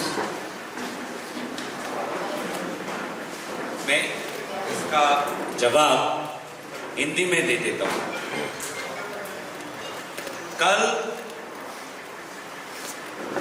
मुख्यमंत्री हिमंत बिश्व शर्मा के 2.5 घंटे के संवाद mail में उन्होंने एक भी ऐसा प्रमाण नहीं दे पाए जो ये साबित कर सकता है कि मैं किसी दूसरे देश का एजेंट हूं। उन्होंने गोल मोल करके बातों को बताया। सबसे पहले ये एसआईटी रिपोर्ट उनके पास 6 महीने पहले ही था और वो इतने समय पिछले साल लगभग कहते रहे कि 10 सितंबर को वो सारा रिपोर्ट देश के सामने रखेंगे और केंद्र सरकार को वो अपने रिकमेंडेशन भेजेंगे। तो अगर मामला राष्ट्रीय सुरक्षा का है तो हमारा सबसे पहला सवाल ये है कि मुख्यमंत्री पिछले 6 महीने से इस रिपोर्ट पर क्यों चुप थे। सितंबर में ही जब रिपोर्ट उनके पास आ गया था तभी इस रिपोर्ट का पर्दाफाश मीडिया के सामने क्यों नहीं किया, केंद्र सरकार को रिकमेंडेशंस क्यों नहीं दी। इसका वजह सिर्फ ये है कि उन्होंने खुद उस रिपोर्ट को पढ़ा और देखा कि उनके द्वारा गठित एसआईटी ने इतने महीनों के बाद भी कोई एक प्रमाण लाने में, कोई एक सबूत लाने में सफल नहीं हुए। पहले वो कहते थे कि 15 दिन के लिए हम पाकिस्तान गए, कल कहा 10 दिन। पहले तो ऐसे कहते थे कि हाल ही में पाकिस्तान गया और कल पता चला कि ये हाल की बात नहीं कर रहे। आज से लगभग कितना 2013 14 कितना होगा 12 साल पहले की बात करें। पहले कहा कि सांसद होने के नाते आपको तो अनुमति लेना चाहिए था जाने से पहले। अब कहा कि नहीं, सांसद जब नहीं थे तब वो गए। पहले कहा किसी को इंतला न करके वो पाकिस्तान चले गए। अब कहा कि अटारी वाघा पर जो हमारी जो लैंड बॉर्डर पॉइंट है जहां पर इस तरफ सरकार के अफसर बैठे रहते हैं, उनको पूरा सर्टिफिकेट देखे। उस प्रक्रिया से, कानूनी प्रक्रिया से हम पार हो। अब आते हैं उनके एक मूल सवाल पर जिसका उजागर आपने कहा। वो कहते हैं कि असम का एमपी देश के सदन में देश के सीमा को लेकर सवाल क्यों उठा रहा है। और मेरा सवाल ये है, क्यों ना उठाए। क्या असम का एमपी क्या देश के बारे में नहीं सोच सकता? क्या असम का एमपी अंतर्राष्ट्रीय मामले पर भारत की क्या विदेश नीति होनी चाहिए, क्या इस पर हमारा विचार नहीं हो सकता? क्या हम असम के एमपी, क्या हम देश के राजनीति के बारे में, देश की सुरक्षा के बारे में हमारे पास कोई जानकारी नहीं, कोई ज्ञान नहीं कि हम सवाल ना पूछे? ये उनकी और उनके बीजेपी के सांसदों की मानसिकता हो सकती है, लेकिन हमारा कर्तव्य है, जो मैंने पहले भी कहा कि आज से बहुत साल पहले जब एक तेजपुर यूनिवर्सिटी के छात्र ने मुझसे पूछा कि आप सांसद क्यों बनना चाहते हैं, तो मैंने कहा कि इस सांसद बनने के पीछे मेरे 3 कारण हैं कि पहले मैं सदन के अंदर अपने देश की आवाज उठाऊंगा, दूसरा मैं अपने असम प्रदेश की आवाज उठाऊंगा, तीसरा जिन लोगों ने मुझे चुना मैं उनकी आवाज उठाऊंगा। और ये भी हो सकता है, मैं चाहूंगा कि वो थोड़ा पढ़ ले कि जो सवाल का जिक्र वो कर रहे हैं वो सवाल दूसरे दलों के सांसदों ने भी उठाया है। एनसीपी पार्टी के एक सांसद ने भी वो सवाल उठाया है। सिर्फ अकेला कांग्रेस का सांसद नहीं, एक एनसीपी के सांसद ने भी यह सवाल उठाया है और वो शायद वो एनसीपी का सांसद आज बीजेपी में शामिल हो गया। ये जानना चाहिए। और कुछ मैं उनको जानकारी दे देता हूं कि अगर लोकसभा सेक्रेटेरिएट को ऐसा लगता है कि ये जो सवाल है नाजायज है, ये जो सवाल है इसकी खुलासा हम सदन के अंदर नहीं कर सकते, तो पूरे प्रश्नों को ही रद्द कर देते। लोकसभा একটা নিয়ম আছে কি যেতিয়া এজন সাংসদে প্ৰশ্ন এডভান্সত দিয়ে অধিৱেশন আৰম্ভ হৈ যোৱা আগতে যেতিয়া প্ৰশ্নবোৰ আমি এডভান্স নটিচ দিওঁ লোকসভা ছেক্ৰেটাৰীয়ে অফিচাৰবোৰ চাই কি এই প্ৰশ্নৰ উত্তৰ আমি দিব পাৰোঁ নে নোৱাৰোঁ আৰু যদি কিবা কাৰণত এই প্ৰশ্নৰ উত্তৰ ৰাজ্যৰ দেশৰ সুৰক্ষাৰ ক্ষেত্ৰত আমাক খন্তেকত পেলাব পাৰে তেতিয়া লোকসভা ছেক্ৰেটাৰীয়ে নিজে ডিচাইড কৰে কি এইটো প্ৰশ্ন আমি কেঞ্চেল কৰিছোঁ উইথড্ৰ কৰিছোঁ কিয় আজি আপুনি বাতৰিত দেখা পোৱা নাই প্ৰধানমন্ত্ৰীৰ কাৰ্যালয়ৰ পৰা কি নিৰ্দেশ গৈছে যে কোনো ধৰণৰ প্ৰশ্ন PMKৰ ওপৰত সুধিব নোৱাৰে কৈছে নে নাই কৈছে আৰু সেইকাৰণে যদিহে আমি এই প্ৰশ্ন সুধিছোঁ যদিহে চৰকাৰৰ পৰা সেই প্ৰশ্ন উত্তৰ আহিছে তাৰ মানে কেন্দ্ৰ চৰকাৰ আৰু লোকসভা ছেক্ৰেটাৰীয়ে নিজে সিদ্ধান্ত লৈছে এই যে প্ৰশ্ন শুদ্ধ প্ৰশ্ন ইয়াৰ উত্তৰ দিব লাগে যদি ইমানে এই প্ৰশ্ন দেশৰ সুৰক্ষা লৈ সম্পৰ্ক আছে তেন্তে কেন্দ্ৰ চৰকাৰে উত্তৰ কিয় দিলে তো সেইকাৰণে মুখ্যমন্ত্ৰীয়ে ভাবে যে অসমৰ ৰাইজে একো নাজানে মুখ্যমন্ত্ৰী समझते हैं कि असम के लोगों को सदन की प्रक्रिया सदन के नियमों के बारे में कुछ नहीं पता कि असम के सांसद देश के बारे में सवाल न उठाए ये उनकी व्यक्तिगत मानसिक सोच है लेकिन आज हमारे असम के लोग असम की बात हो या अंतर्राष्ट्रीय बात हो सब पर अपनी विचार सदन में अंदर रखने का पूरा अधिकार उनका है और उनके अधिकार का मैं समर्थन करता हूँ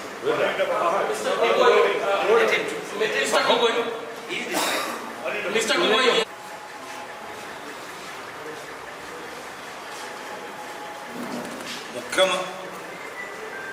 मुख्यमंत्री ने ऐसा कोई बात नहीं कहा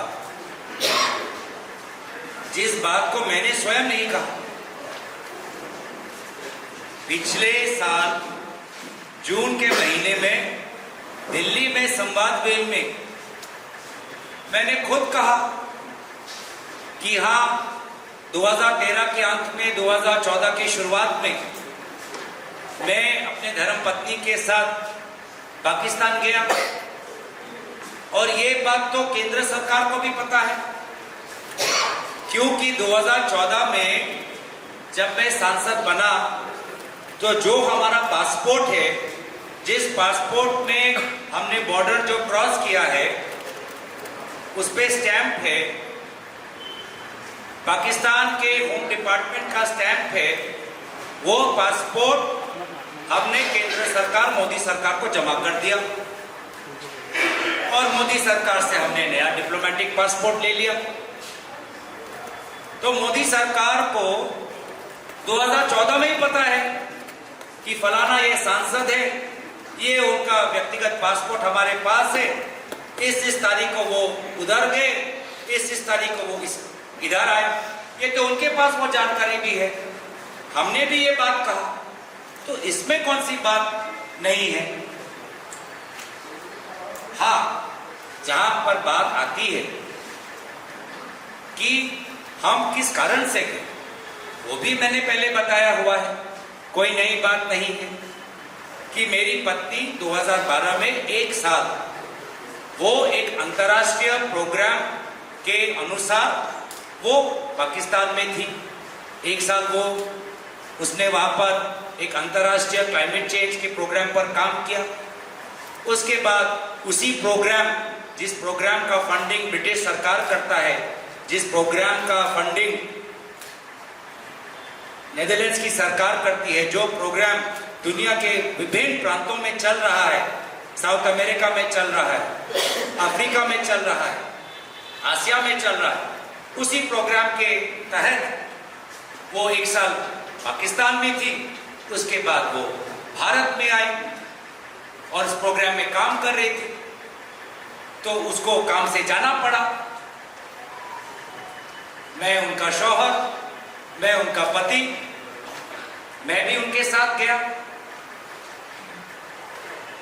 वहां जाकर हमने उनका जीवन कैसे था जीवन कैसे कटाया कहाँ वो रहती थी कैसा उसका जीवन था कैसे एक व्यक्ति जो विदेश की है आसिया में आके पाकिस्तान जैसे देश में कैसे अकेले रही उससे सीखा वो किस बाजार में जाती थी, किस पार्क में टहलती थी, कहाँ वो खाना खाती थी, कहाँ वो कपड़े खरीदती थी, वो हमने देखा। तकसीला जो हमारा प्राचीन, हमारा सिविलाइजेशन का जो एक आर्कियोलॉजिकल वंडर है, तकसीला हम गए।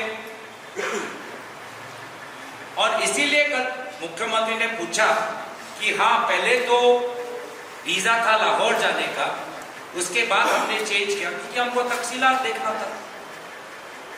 इस्लामाबाद में इसका दफ्तर है ऑफिस का, तो हम इनके साथ हमें जाना पड़ा। तो ये बातें मैं इसलिए कह रहा हूं क्योंकि मुझे मुख्यमंत्री का जवाब नहीं देना। ये बातें मैं इसलिए कह रहा हूं ताकि मैं अपने असम के लोगों को और आप जैसे मीडिया, असम के और बाहर के जो हमारे विभिन्न कोने से हमारे पत्रकार हैं, आपके सवालों का उत्तर देने। একেখিনি কথা অসমীয়াত কৈ দিওঁ নে হৈ যাব? একেখিনি কথা অসমীয়াত কৈ দিওঁ।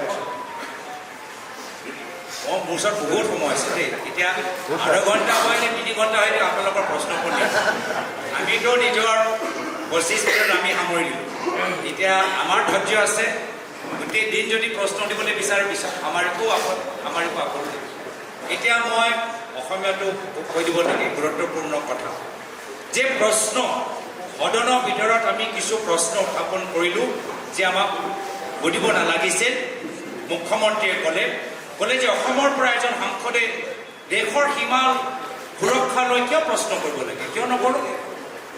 কি অসমৰ মানুহ কি দেশৰ সীমা সুৰক্ষাৰ বাবে একো নাজানে নেকি? কি অসমৰ মানুহ কি দেশৰ বিদেশ নীতিৰ ওপৰত আমাৰ ৰায় দিব নোৱাৰোঁ নেকি? কি আমি মাত্ৰ নিজৰ অসমলৈ আমি সীমিত হৈ থাকিম নেকি? আমাৰ ৰাষ্ট্ৰীয় ৰাজনীতি, আন্তঃৰাষ্ট্ৰীয় ৰাজনীতিৰ ওপৰত আমাৰ ৰায় থাকিব নোৱাৰে নেকি? আমাৰ জ্ঞান নাই নেকি? আমাৰ বুদ্ধি নাই নেকি? কিয় নকৰোঁ? নিশ্চয় আমাৰ সুধিম, আমাৰ ৰায় আছে। আৰু লোকসভাৰ ভিতৰত নিয়ম আছে কি যদি প্ৰশ্ন এনেকুৱা এটা সেন্সিটিভ প্ৰশ্ন যাৰ উত্তৰ আমি দিব নোৱাৰোঁ, তেওঁলোকে এই প্ৰশ্নটো ৰদ কৰিব পাৰে। আৰু তাৰ উদাহৰণ আপোনালোকে দেখিছে, আজি বাতৰিত ওলাইছে যে প্ৰধানমন্ত্ৰীৰ কাৰ্যালয়ৰ পৰা লোকসভালৈ নিৰ্দেশ দিছে যে প্ৰধানমন্ত্ৰী কেয়াৰ ফাণ্ডৰ ওপৰত প্ৰশ্ন নকৰিব। কিয় নকৰিব? কিন্তু নিৰ্দেশ গৈছে। আৰু যি প্ৰশ্ন আমি উত্থাপন কৰিছোঁ সেই প্ৰশ্নবোৰ বেলেগ দলৰ সাংসদজনেও উত্থাপন কৰিছে। সেই প্ৰশ্ন লোকসভা ছেক্ৰেটেৰিয়েটে অধ্যয়ন কৰিছে, দেখিছে এইটো প্ৰশ্ন শুদ্ধ আৰু এই প্ৰশ্ন উত্তৰো কেন্দ্ৰ চৰকাৰে দিব। তো কেন্দ্ৰ চৰকাৰৰ আপত্তি নাই আৰু মুখ্যমন্ত্ৰীৰ আপত্তি আছে। দ্বিতীয় কথা হ'ল যে আমাৰ মুখ্যমন্ত্ৰীয়ে জানিবলৈ বিচাৰে যে মই পাকিস্তানত গৈ 10 দিন কি কৰিম। মইতো এইখিনি কথা আগতেও কৈছোঁ কি মোৰ পৰিবাৰে প্ৰায় 1 বছৰ পাকিস্তানত কাম কৰিলে। আমাৰ নতুন নতুন বিয়া হ'ল, কামত তেওঁ পাকিস্তান গ'ল। এতিয়া মই তেখেতৰ লগত যাব নোৱাৰোঁ নেকি? মই অকলে যাবলৈ দিম? মই তেখেতৰ লগত গৈছোঁ চাবলৈ, কেনেদৰে আছিলা, ক'ত গৈছিলা, কেনেদৰে থাকিলা। অকলে এজন বাহিৰৰ পৰা, ইউৰোপৰ পৰা অহা, UK পৰা অহা, পাকিস্তান যেনেকুৱা দেশত কেনেদৰে তুমি 1 বছৰ কাটিলা ময়ো জানিবলৈ বিচাৰোঁ। ক'ত থাকিলা, ক'ত তোমাৰ বজাৰ, ক'ত তোমাৰ পাৰ্ক, ক'ত তুমি দোকানৰ পৰা বস্তুখিনি কিনা। আৰু হয় আমি আগতে লাহোৰলৈ গ'লোঁ, পিছত গৈ মোৰ মন কৰিলে তকচিলা যাবলৈ। তকচিলা আমাৰ ভাৰতীয় চিভিলাইজেশ্যনৰ আমাৰ আটাইতকৈ প্ৰাচীন এটা ঠাই, আৰ্কিঅলজিকেল ঠাই। মোৰ মন কৰিলে তকচিলা যাবলৈ। আৰু নিয়ম অনুসৰি আমি যদি বেলেগ ঠাইলৈ যাবলৈ বিচাৰোঁ, এইটো এটা নিয়ম দেই যে পাকিস্তানৰ পৰা কোনোবা ইয়াত আহিলে বা ইয়াৰ পৰা যদি কোনোবা পাকিস্তানলৈ গ'লে ক'ত ক'ত যাবা তুমি আগতে কৈ দিব লাগিব। আমি যেনেকৈ ইয়াৰ পৰা থাইলেণ্ডলৈ যাওঁ, এটা ভিজা হ'লেই হ'ল আৰু গোটেই থাইলেণ্ড ভ্ৰমণ কৰিব পাৰোঁ, এইটো নিয়ম ইয়াত নহয়। কোনোবা পাকিস্তানৰ পৰা ভাৰত আহিলে ক'ব লাগিব কোনখন চহৰলৈ যাবা, চহৰ হিচাপে পাৰ্মিশ্যন ল'ব লাগিব। আৰু একেৰাই আমি যেতিয়া তালৈ যাওঁ আমি চহৰ হিচাপে ক'ব লাগিব যে কোনটো চহৰত আমি থাকিম। প্ৰথম লাহোৰ, পিছত মন কৰিলে তকচিলা, ইছলামাবাদত তাই কাম কৰিলে, অফিচ তাত আছে। গ'লোঁ মই তেখেতৰ লগত, বিচাৰিলোঁ অনুমতি। গোটেইখিনি তথ্যটো যেতিয়া আমি ঘূৰি আহিলোঁ সাংসদ হ'লোঁ সেই পাছপৰ্টৰ ডিটেইলছটো আমি মোদী চৰকাৰক দি দিলোঁ মোদী চৰকাৰে নিজে ষ্টেম্পবোৰ চোৱা নাই নেকি যে ক'ত ক'ত গৈছে 2014তে গম পাই গ'ল মোদী চৰকাৰৰ কোনো আপত্তি নাই মোদী চৰকাৰৰ কোনো প্ৰশ্ন নাই আৰু এটা কথা এই যে যোৱাকালি মুখ্যমন্ত্ৰীয়ে যে সুধি আছে ক'ত গ'ল 10 দিন ক'ত গ'ল আমাক জনাব লাগিব আপুনি বুজি পাওক কিমান চিৰিয়াছ SIT এবাৰো মোৰ ওচৰত আহি এই প্ৰশ্নটো নুসুধিলে SIT মুখ্যমন্ত্ৰীৰ মূল প্ৰশ্ন বিজেপি দলৰ মূল প্ৰশ্ন ক'ত গ'ল এই 10 দিন ক'ত গ'ল SIT মোৰ ওচৰত আহি এই প্ৰশ্নটো মোক নুসুধিলে মইতো জবাব দিবলৈ ৰেডি আছিলোঁ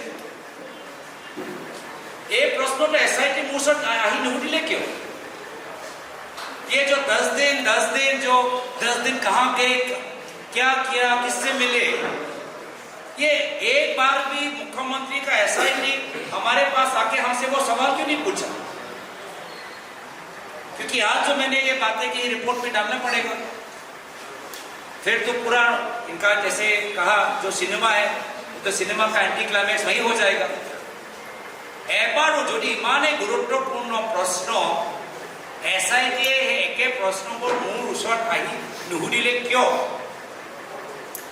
নুসুধিল মইতো কৈছোঁ যদি SIT বিচাৰিব নিজে তেওঁলোকৰ খোজকাঢ়ি তেওঁলোকৰ কাৰ্যালয়লৈ যাওঁ SIT एक बार भी हमारे पास नहीं आया जबकि हम कितने बार बोला कि हम SIT को कोई बाधा नहीं देंगे कोई कानूनी बाधा नहीं देंगे कोई कोर्ट में नहीं जाएंगे संपूर्ण हम सहायक SIT को करेंगे एक बार भी SIT हमसे आके हमको ये नहीं पूछा कि 10 दिन आप वहां पे क्या करें तो मैं निजर परिवार লগত গলো আইনী প্রক্রিয়া জড়িত গলো এটা আমিও উঠিবলৈ বিচাৰো যদি এটো নিয়ম মুখ্যমন্ত্ৰীও কৈ দিয়ক যে জুবিনদাৰ মৃত্যুৰ পিছত সিঙ্গাপুৰত কোন কোন আছে এইখিনি কথা কক বহুতৰ অভিযোগ যে সিঙ্গাপুৰত জুবিনদাৰ মৃত্যুৰ পিছত 3 দিন এই চৰকাৰী অনুষ্ঠান চলি থাকিলে কোনোবা তেখেতৰ ঘনিষ্ঠ আছিল এইখিনি কথা কৈ দিয়ক আৰু এইখিনিও কথা কৈ দিয়ক যে মই যে কৈ থাকো যে মুখ্যমন্ত্ৰীয়ে বাংলাদেশ গৈ খুব ভাল পায় বহুতবাৰ বাংলাদেশ গৈছে মই এবাৰেই গৈছোঁ 10 বাৰ তেওঁ বাংলাদেশ গৈছে মোৰ ওচৰত এটা ফটো পৰিছে मेरे पास एक फोटो आया है आप मीडिया के दोस्तों कृपया जूम कर लेना कृपया मुख्यमंत्री बताएं कि ये फोटो कब लिया और इस फोटो के पीछे क्या बातचीत हुई और ये फोटो है ये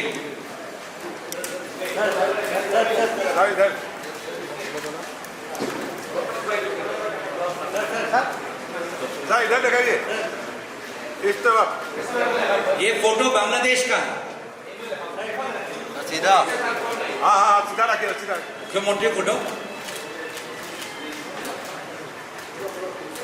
एक बहुत बड़े दरगाह के सामने ये फोटो है बहुत डांगर विख्यात दरगाह सन्मुखत ये फोटो एजन डांगर विख्यात मौलाना लगत হিমন্ত বিশ্ব শৰ্মা ডাঙৰীয়া ফটো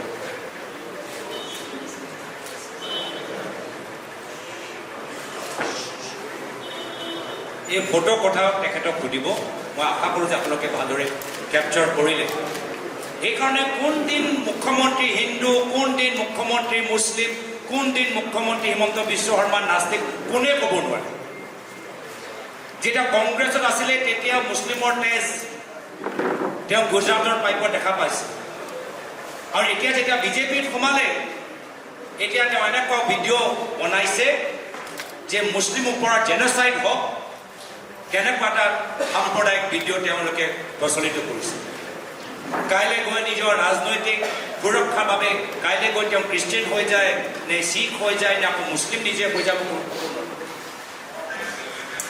কংগ্ৰেছে দিনত একদম ছেকুলাৰ টুপিও পিন্ধিব আজি মোৰ টুপি লৈ বহুত ফটোবোৰ ওলাইছে মই দেখিছোঁ সামাজিক মাধ্যমত অলপ হিমন্ত বিশ্ব শৰ্মা ডাঙৰীয়াও টুপি পিন্ধা ফটোবোৰ প্ৰচাৰ কৰকচোন কোনদিনা তেওঁ হিন্দু, কোনদিনা তেওঁ মুছলিম, আকৌ হিন্দু হয় আকৌ গৰু চিণ্ডিকেটৰ পৰা পইচাও লয়। কি হিন্দু হ'ল? যদি বাস্তৱ হিন্দু নেতা আজি ৰাতিৰ ভিতৰত গৰু চিণ্ডিকেট বন্ধ কৰক, মই চেলেঞ্জ কৰিছোঁ। নোৱাৰিব। কিয়? ঘনিষ্ঠ মন্ত্ৰীৰ পৰা পইচা ল'ব লাগে, গৰু চিণ্ডিকেট কৰা মানুহক টিকেট দিব লাগে। কি হিন্দু, কি ধৰ্ম, কথা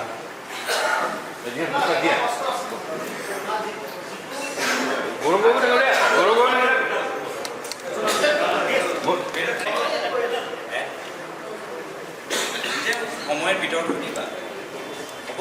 মইতো আছোঁ। আৰু এঘণ্টা ক'বলৈ বিচাৰা বা ৰেকৰ্ড ভংগ কৰিবলৈ বিচাৰা, একো আপত্তি নাই। চব আপোনালোকৰ, আমি একদম লোকতান্ত্ৰিক দল, আপোনালোকৰ ওপৰত আমি আপোনালোকক আমনি দিম। পুনৰবাৰ পিছলীয়া কথা, বৰ্তমানৰ সময়ত বেংক একাউণ্ট পাকিস্তানত নাই। কিয় থাকিব? পাকিস্তানত এতিয়া এই সময়ত এক্টিভ বেংক একাউণ্ট, গোটেই বেংক একাউণ্টবোৰ বন্ধ কৰি মোৰ পৰিবাৰে পাকিস্তান এৰি ভাৰতলৈ আহিছে।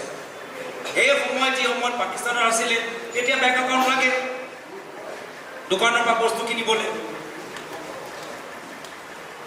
আৰু যেতিয়া পাকিস্তানক এৰিলে, বেংক একাউণ্ট বন্ধ কৰি আহিলে।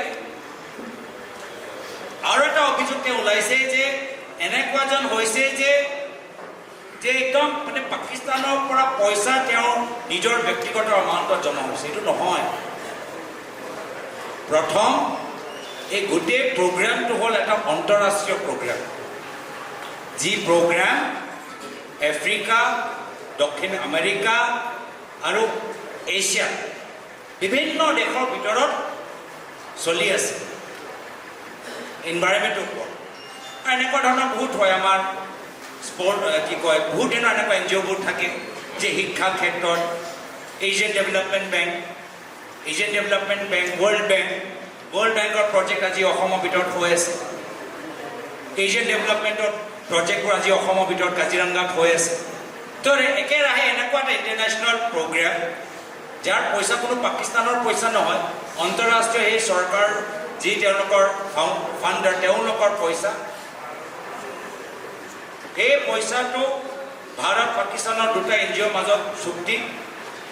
যি সময়ত মোৰ পৰিবাৰ পাকিস্তানৰ NGOত আছিলে, তেতিয়া সেই আন্তঃৰাষ্ট্ৰীয় পইচা তেখেতৰ সেই NGOৰ, পাকিস্তান NGOৰ পৰা তেখেতৰ একাউণ্টত সোমাইছিল। যেতিয়া তেওঁ ভাৰতৰ NGO এমপ্লয়ী হ'ল, এই পাকিস্তানৰ NGOয়ে ভাৰতৰ NGO য'ত তেওঁ চাকৰি কৰিছিল তেওঁলোকক ট্ৰান্সফাৰ কৰিলে, আৰু মাত্ৰ এমাহৰ কাৰণে সেই ভাৰতৰ NGOয়ে সেই পইচাটো, আন্তঃৰাষ্ট্ৰীয় পইচাটো তেখেতৰ একাউণ্টত জমা কৰে। কিন্তু তেওঁতো এমপ্লয়ী, তেওঁ এটা ভাৰতীয় NGOৰ এমপ্লয়ী। এমাহৰ বাবে এই দুটা যেতিয়া শ্বিফটিংটো হ'ল, পাকিস্তান NGO, ইণ্ডিয়া NGOৰ মাজত এনেকুৱা হ'ল। আৰু গোটেইখিনিতো আমি আকৌ কওঁ, আমাৰ ইলেকশ্যনৰ সময়ত আমি এফিডেভিটবোৰ নিদিওঁ নেকি? ভাৰত চৰকাৰৰ ওচৰত আমি স্পাউচৰ এফিডেভিট নিদিওঁ নেকি? বেংক ষ্টেটমেণ্টবোৰ নিদিওঁ নেকি? এইখিনি কথা 2014-15 কথা। এইখিনি বেংক ষ্টেটমেণ্ট কি মোদী চৰকাৰৰ ওচৰত নাই নেকি? পাকিস্তানৰ পৰা একাউণ্ট আছে। কি যে মানে যেতিয়া টায়াৰ যেতিয়া পাংচাৰ হৈ গ'ল, একদম হাবাটো ধুচিবলৈ চেষ্টা কৰি আছে মুখ্যমন্ত্ৰী, কৰি আছে। কিন্তু তথ্যটো থাকিব লাগিব, যুক্তিটো থাকিব লাগিব, বেজটো থাকিব লাগিব, গোটেই কাহিনী লাইভ ঘটাটো থাকিব লাগিব। নাথাকিলে তেখেতৰ কোৱাৰ দৰে সাংবাদিকে 2-3টা প্ৰশ্ন কৰিলে গোটেই মুখ্যমন্ত্ৰীৰ চেহেৰাটো পলা হৈ গ'ল। একদম মই যেতিয়া প্ৰথম 2-3টা প্ৰশ্ন যেতিয়া শুনিলোঁ, তেতিয়াই গম পালোঁ যে সাংবাদিকসকলো কনভিন্স হোৱা নাই। মুখ্যমন্ত্ৰীৰ কথাবোৰ, তেওঁৰ চেহেৰাবোৰ চাই গম পাব যে তেওঁ অলপ খঙাল হৈছে, ভাল পোৱা নাই।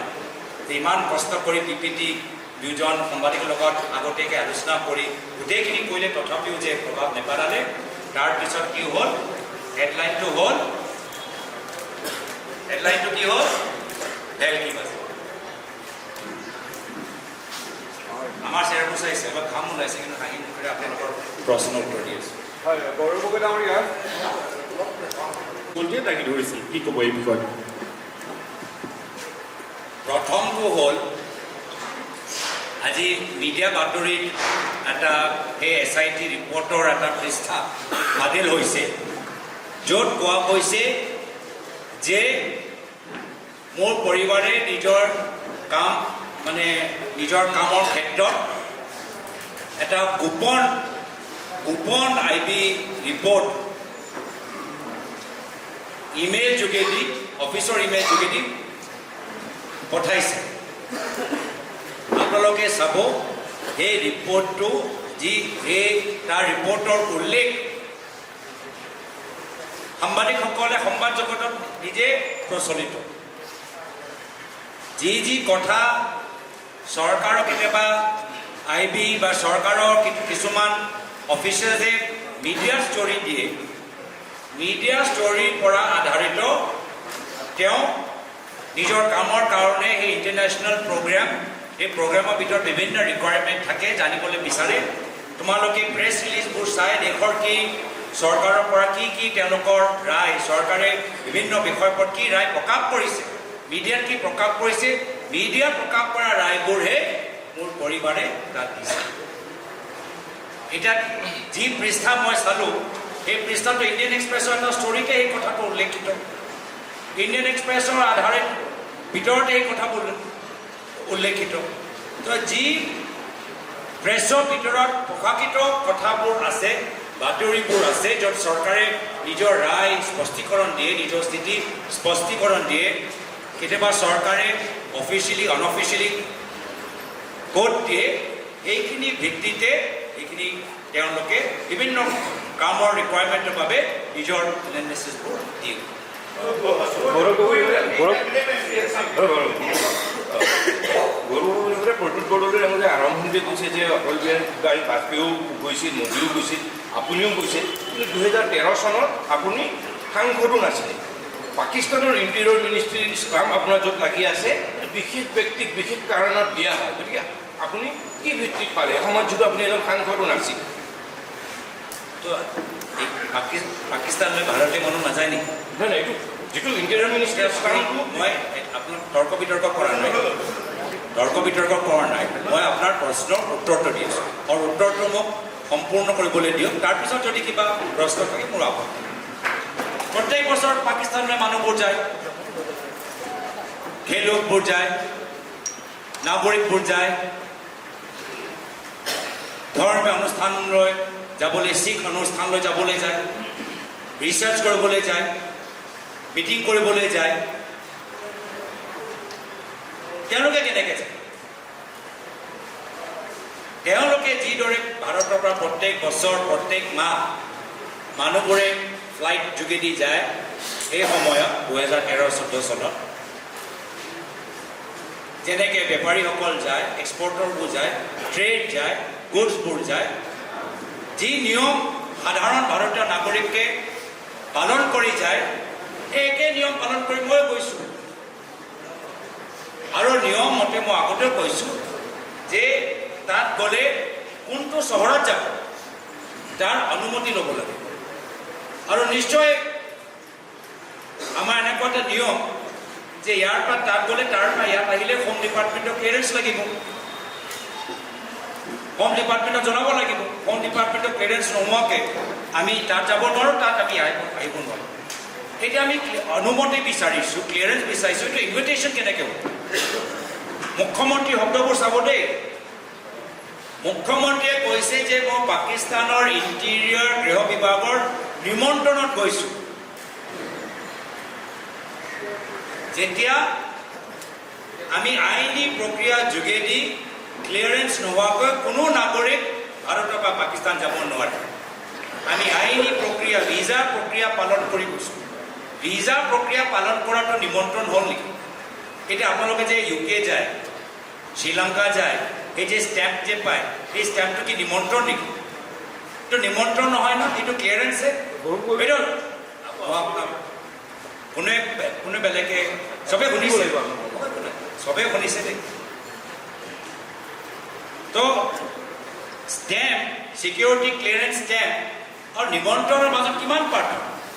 আৰু মুখ্যমন্ত্ৰী নিজে ক'লে যোৱাকালি, চাব দেই, যেতিয়া এই প্ৰেছ কনফাৰেঞ্চ এই পাঠ আহিলে তেওঁ ক'লে कि इंटीरियर गवर्नमेंटर invitation but invitation as how I think তেওঁ নিজে নিজে নিজৰ শব্দৰ চয়ন লয় কনফিডেন্স নহয় যেতিয়া ইনভিটেশ্যন শব্দটো এইটো ডাঙৰ তেওঁলোকৰ এইটোতো হ'ল খেল ইনভিটেশ্যন কি ইনভিটেশ্যন তেওঁ নিজে ক'লে কি মোৰ মতে ইনভিটেশ্যন কিন্তু বাস্তৱ হয় আইনী প্ৰক্ৰিয়া হ'ল যে ক্লিয়াৰেন্স লাগিবই এইটো আইনী প্ৰক্ৰিয়া আৰু তাত গৈ মই ক'লোঁ যে আমি তাকচিলা যাবলৈ বিচাৰোঁ তেওঁৰ পৰিবাৰৰ কামৰ লগত গৈছোঁ মোৰ পৰিবাৰ পাকিস্তানলৈ গৈছে মই অকলে যাবলৈ দিম নেকি মই তেখেতৰ লগত নাযাওঁ নতুন নতুন আমাৰ বিয়া মই নাযাম নেকি অক্টোবৰত বিয়া হ'ল গৈছে জানুৱাৰীত মই অকলে যাবলৈ দিম নেকি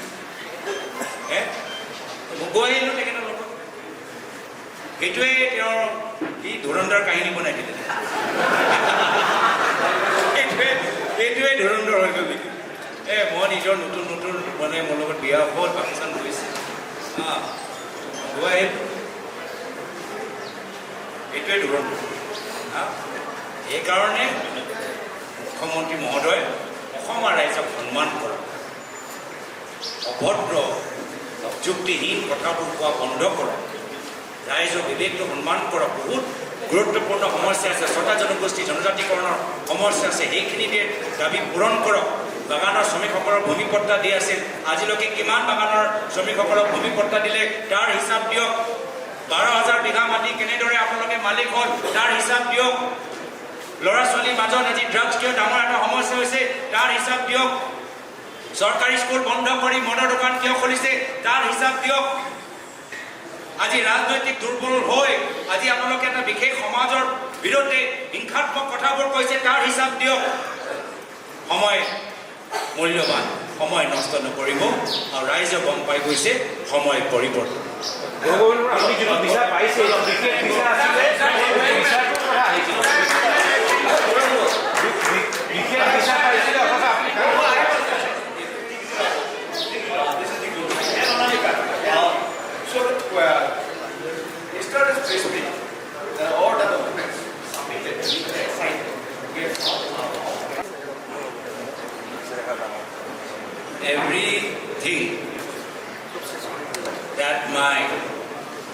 everything that has been is in my knowledge as I have seen in the media that has been attributed to my wife sharing confidential information. Those allegations are absolutely false, baseless and bogus. Reports that were attributed to my wife as shared in media only reveal information that has already been circulated in press and that was the domain of my wife's work which is to read into public information to read into articles cited in the media to present those views which have been cited in the media, those articles which have been cited in the media to whoever is part of that program. As pertaining to this person, it has also come to my knowledge that this person through this specific program CDKN has worked in Gujarat when Narendra Modi ji was the chief minister. Now I also want to know, has the SIT interviewed those people in the government of Shri Narendra Modi ji when he was chief minister as to whether they have met him or not met him? What has come in media information that the British High Commission also has met with this person. So has the SIT met them also? And all these questions that you're asking, can you imagine? The SIT has never once approached me and asked me these questions. Such important questions that Chief Minister was raising His own constituted SIT did not deem it important to come to me and ask me those questions. I would have happily answered this question.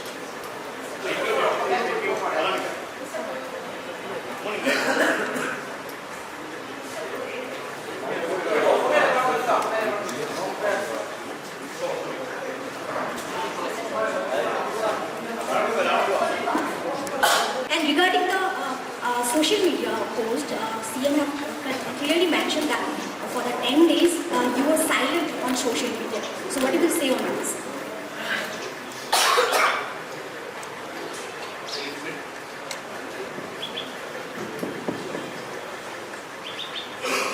See, as to silent, not silent, I don't know what Chief Minister is talking about silence, not silence, I don't know. I also would like him to break his silence on this photo.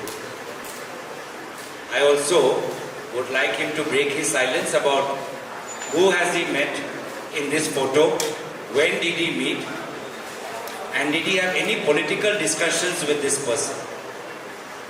This is part of a larger article, and that article, I'm still getting it translated. It says that Himanta Biswa Sharma and this person had political discussions with this religious person. Secondly, if I remember correctly, now you were asking me questions of 12 years ago, but you have to mention the cities. You might get a national visa, but you have to inform and get the permission of the city that you're traveling. That's part of the travel obligation.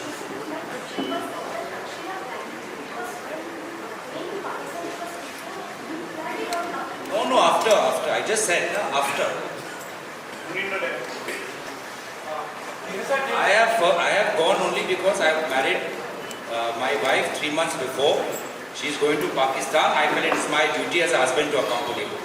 But it is also being said that you abandoned the visa when you were in Pakistan, which is regularly not possible for any Indian citizen to get a visa amended when you were in Pakistan. What is visa amendment? Did you understand? What is visa amendment? And then your permission to visit Islamabad and Karachi was approved when you were already in Pakistan, which is basically I have already explained that when you apply for permission, you mention the city that you will be traveling to. Once you are there, if you want to add more destinations, the agreement between both countries is such that you can add those cities within those time period that you are there, but you have to get that clearance. Without clearance, no Pakistani can come and go anywhere. In that time, 2013-14, the regime was such. No Indian can go on one visa and roam around the country, and no Pakistani can come and roam around the country. You have to go mention the city. If you are there, during the time you are allowed to stay there. If you want to travel, you have to apply for permission. Thank you. 2013 চনত চিটিকেন নামৰ যিটো সংস্থা সেই সংস্থাটোৱে গুজৰাটত 2013 চনত চিটিকেন নামৰ সংস্থাটোৱে 2013 চনত জলবায়ু পৰিৱৰ্তনৰ ওপৰত কাম কৰিছিলে গুজৰাটত আৰু সেই সময়ত মই সেইটোৱে জানিবলৈ বিচাৰোঁ যে ৰাষ্ট্ৰীয় সুৰক্ষা লৈ কি গুজৰাটৰ চৰকাৰে কিবা কনফিডেন্সিয়েল ইনফৰমেশ্যন এৰি দিলে নেকি? এইখিনি তথ্যবোৰ হ'ব লাগে। এই গোটেইখিনি যে তদন্ত যে ক'ৰবাত নে ক'ৰবাত মোৰ আৰু আমাৰ ওপৰত যে কেন্দ্ৰিক হৈছে, তাৰ মানে এইটো ৰাষ্ট্ৰীয় সুৰক্ষালৈ নহয়। আমাক কেনেদৰে সময় পৰিৱৰ্তন চৰকাৰৰ কেলেংকাৰীৰ পৰা আমাক কেনেকৈ ডিষ্ট্ৰেক্ট হ'ব পাৰে সেয়া লৈ আৰু ৰাইজৰ মাজত আমাক লৈ তৰুণ গগৈ পৰিয়াল লৈ তৰুণ গগৈ বোৱাৰী লৈ তৰুণ গগৈ দেৱৰ নাতি লৈ কেনেদৰে ৰাইজৰ মাজত বিভ্ৰান্তি সৃষ্টি কৰিব পাৰে সেয়া হ'ল এটা ষড়যন্ত্ৰ। মই ভাবোঁ যে বিশ্বাসঘাতক কাম আমাৰ তৰুণ গগৈদেৱৰ লগত হিমন্ত বিশ্ব শৰ্মা ডাঙৰীয়া কৰিলে এই যাত্ৰাটো আজিও অব্যাহত আছে। পাকিস্তানৰ দূতাবাসলৈ আপুনি কিছু শিক্ষাৰ্থীক লৈ গৈছে, সেই বিষয়ক লৈ প্ৰশ্ন উত্থাপিত হৈছে যে ইমানবিলাক দূতাবাস আছে, পাকিস্তানৰ দূতাবাসত কিয় শিক্ষাৰ্থীসকলক সংখ্যা হৈছিল সেই বিষয়ক লৈ যায়। এই পাকিস্তানৰ লগত আমি আমাৰ বিভিন্ন সেই সময়ত বিভিন্ন অষ্ট্ৰেলিয়া, ছিংগাপুৰ, UK, আমেৰিকা বিভিন্ন এম্বেচি লৈ আমি এটা অনুষ্ঠান যোগেদি কলেজত পঢ়ি থকা ছাত্ৰ ছাত্ৰীসকল যিসকল UPSC এক্সপিৰিয়েণ্ট যিসকল বিদেশ নীতিৰ ওপৰত জানিবলৈ বিচাৰে আমি এই ব্যৱস্থাটো কৰি দিছোঁ। এই সময়ত যি সময়ত যেতিয়া প্ৰধানমন্ত্ৰী নৰেন্দ্ৰ মোদী ডাঙৰীয়া এই সময়ত প্ৰধানমন্ত্ৰী নৱাজ শ্বৰীফ 2014 চনত নিজৰ শপত গ্ৰহণত মাতিছে বিয়া খাবলৈ গৈছে। মইতো নিজৰ প্ৰধানমন্ত্ৰী মোদী ডাঙৰীয়া অনুকৰণ কৰি আমিও এই পাকিস্তানৰ এম্বেচেডৰ ওচৰত আমাৰ ল'ৰা ছোৱালীবোৰ তাৰ ভিতৰত এগৰাকী সাংবাদিকো আছিলে হিন্দু প্ৰেছৰ সাংবাদিকগৰাকী আমি তেখেতক লৈ আমি চৰ্চা কৰিছোঁ আৰু বিভিন্ন প্ৰদেশলৈ গৈছোঁ। তো পুনৰবাৰ মুখ্যমন্ত্ৰী যে কিমান দুৰ্বল কিমান হতাশ যে এনেকুৱা এটা মানে ভিত্তিহীন যুক্তিহীন শক্তিহীন কথাৰ ওপৰত গোটেই কাল্পনিক এটা ছবি আমাৰ ওপৰত জাপি দিবলৈ বিচাৰিছে সেইটোৱে তেওঁলোকৰ হতাশা পৰৱৰ্তী দিনৰ তেওঁলোকৰ পৰাজয়টো নিশ্চিত এইটোৱে প্ৰমাণিত যোৱাকালি হৈ গৈছে। আমি আৰু দুটা প্ৰশ্ন সোধোঁ আপোনাৰ সংবাদমেল চলি থকাৰ মাজতে দেখা গৈছে মুখ্যমন্ত্ৰী ডক্টৰ হিমন্ত বিশ্ব শৰ্মাই এটা টুইট কৰিছে যে আপুনি যিটো কথা কৈছে তথ্যবিলাক কথা এই তথ্যবিলাক হ'ল ইছলামাবাদত নহয় ৰাৱলপিণ্ডিহে আছে তেওঁ নিজেই কৈছে মুখ্যমন্ত্ৰীয়ে টুইট কৰিছে বিষয়টো লৈ আপোনাৰ সংবাদমেল চলি থকাৰ মাজতেই মই ভাল পালোঁ মুখ্যমন্ত্ৰী মোৰ সংবাদমেল চাই আছে ভাল পাইছোঁ।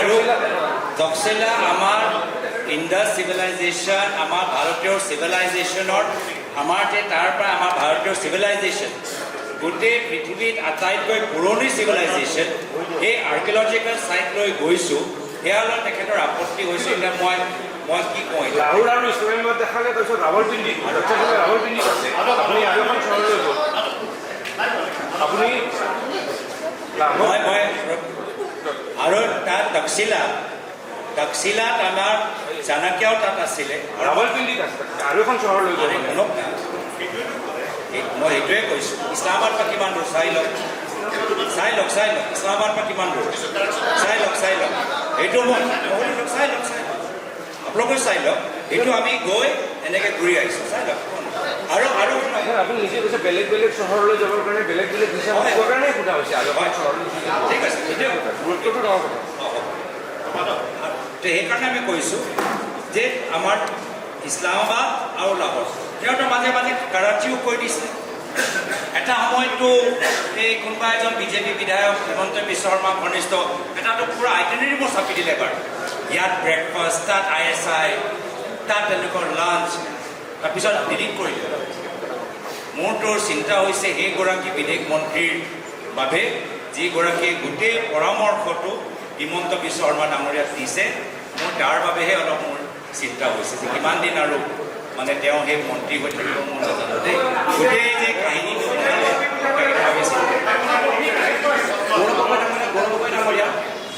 কালি মুখ্যমন্ত্ৰীয়ে এটা ইংগিত দিছে যে ক'ৰবাত আপুনি ব্লেকমেইলৰ সন্মুখীন হৈছিল ব্লেকমেইলৰ সন্মুখীন হৈ পাকিস্তানত গৈছিল 10 দিন পাকিস্তানত আছিল আৰু সেইখিনি সময়ত আপুনি কিছুমান গ্ৰুপত কিছুমান কাম কৰিব লগা হৈছিল আৰু সেই গোটেই গ্ৰুপটোৰ লগত ক'ৰবাত ব্লেকমেইলটো জড়িত আছে আৰু হয়তো পাকিস্তানে আপোনাৰ সেই সকলোবোৰ গোপন বৈঠক ৰেকৰ্ডিং কৰি ৰাখিছে আপুনি অসমৰ মুখ্যমন্ত্ৰী হ'লে দেশৰ প্ৰধানমন্ত্ৰী হ'লে আপোনাক পৰৱৰ্তীত ব্লেকমেইলিং কৰি পাকিস্তানলৈ ভাল ধুৰন্ধৰ চিনেমা ভাল বনাইছে প্ৰমাণ দিব পাৰিলে অভিযোগটো আমিও নিব পাৰোঁ প্ৰমাণ কি দিলে এই যে SIT কি প্ৰমাণ দিলে কিন্তু ভাল তেওঁ ধুৰন্ধৰ বনাইছে হয়তো অভিযোগ প্ৰমাণটো কি দিলে সেইটোৱে কৈছে আপোনাৰ ঠিকেই ক'লে প্ৰয়াত তৰুণ গগৈদেৱৰ গোটেই পৰিয়ালৰ ইমেজ তেওঁ ৰাইজৰ মাজত কণ্টেক্টত পেলাব বিচাৰিছে কিন্তু অসমৰ জনসাধাৰণৰ মৰম প্ৰয়াত তৰুণ গগৈদেৱৰ প্ৰতি শ্ৰদ্ধা আমাৰ বাবে আমাৰ সুৰক্ষা কৱচ এই যে মুখ্যমন্ত্ৰীয়ে ইমান দিন চেষ্টা কৰি আছে 1% আমাক ক্ষতি কৰিব নোৱাৰে প্ৰয়াত তৰুণ গগৈদেৱৰ পুত্ৰ লাচিতৰ বংশমানত ৰাখে কাৰণ গৌৰৱ গগৈজী Gaurav Gogoi ji. Gaurav Gogoi ji.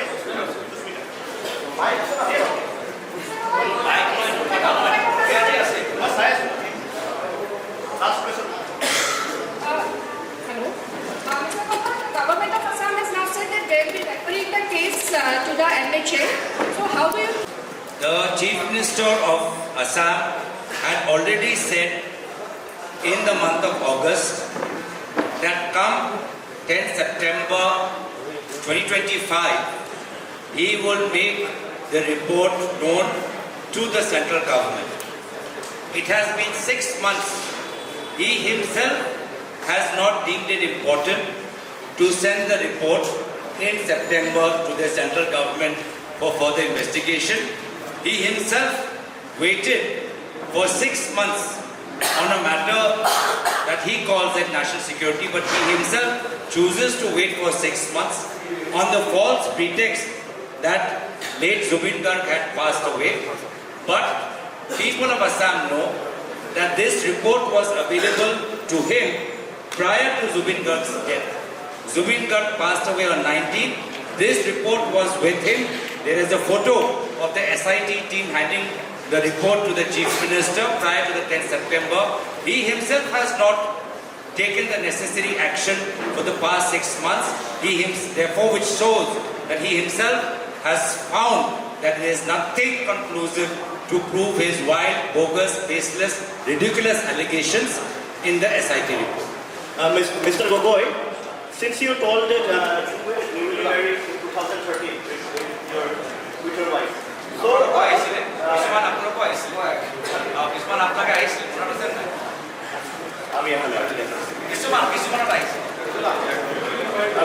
Mr. Gogoi, my question is that since you were married in 2013 and you went with your wife to Pakistan, so that she doesn't face any problem, so that you want to accompany because you are newlywed. But Mr. Himanta Biswa Sarma has said that your wife was enrolled with Pakistan, the NGO, March 18, 2011.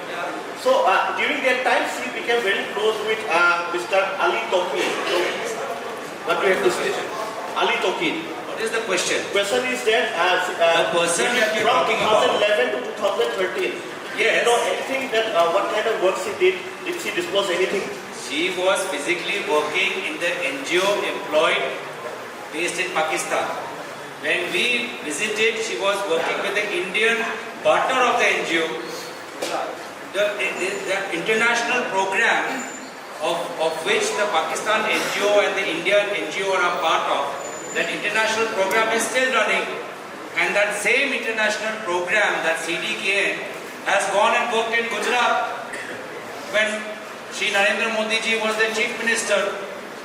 Now can we then say that the Gujarat government was in cahoots with this said Pakistani individual and was taking action detrimental to national security? Why Gujarat government getting clean chit and my wife not?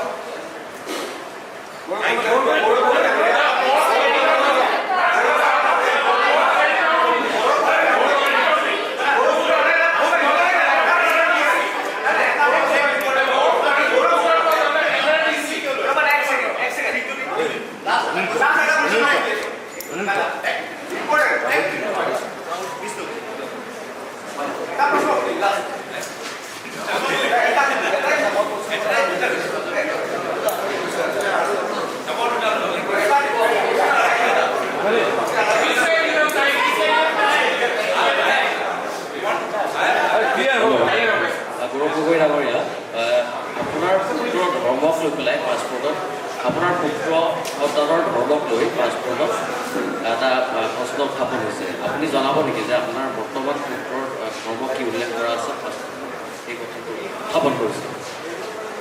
আপুনি media হিচাপে আপুনি কি মোৰ ভৰ্তিকত পেলাব বিচাৰিছিল যে মোৰ নিজৰ মাইনাৰ চিলড্ৰেনৰ মই তেওঁৰ ব্যক্তিগত কথাবোৰ মুকলি কৰি প্ৰশ্ন সোধাটোও ভুল, আইনী বিৰুদ্ধে। আৰু তেওঁ যি কাম কৰিছে আইন বিৰুদ্ধে।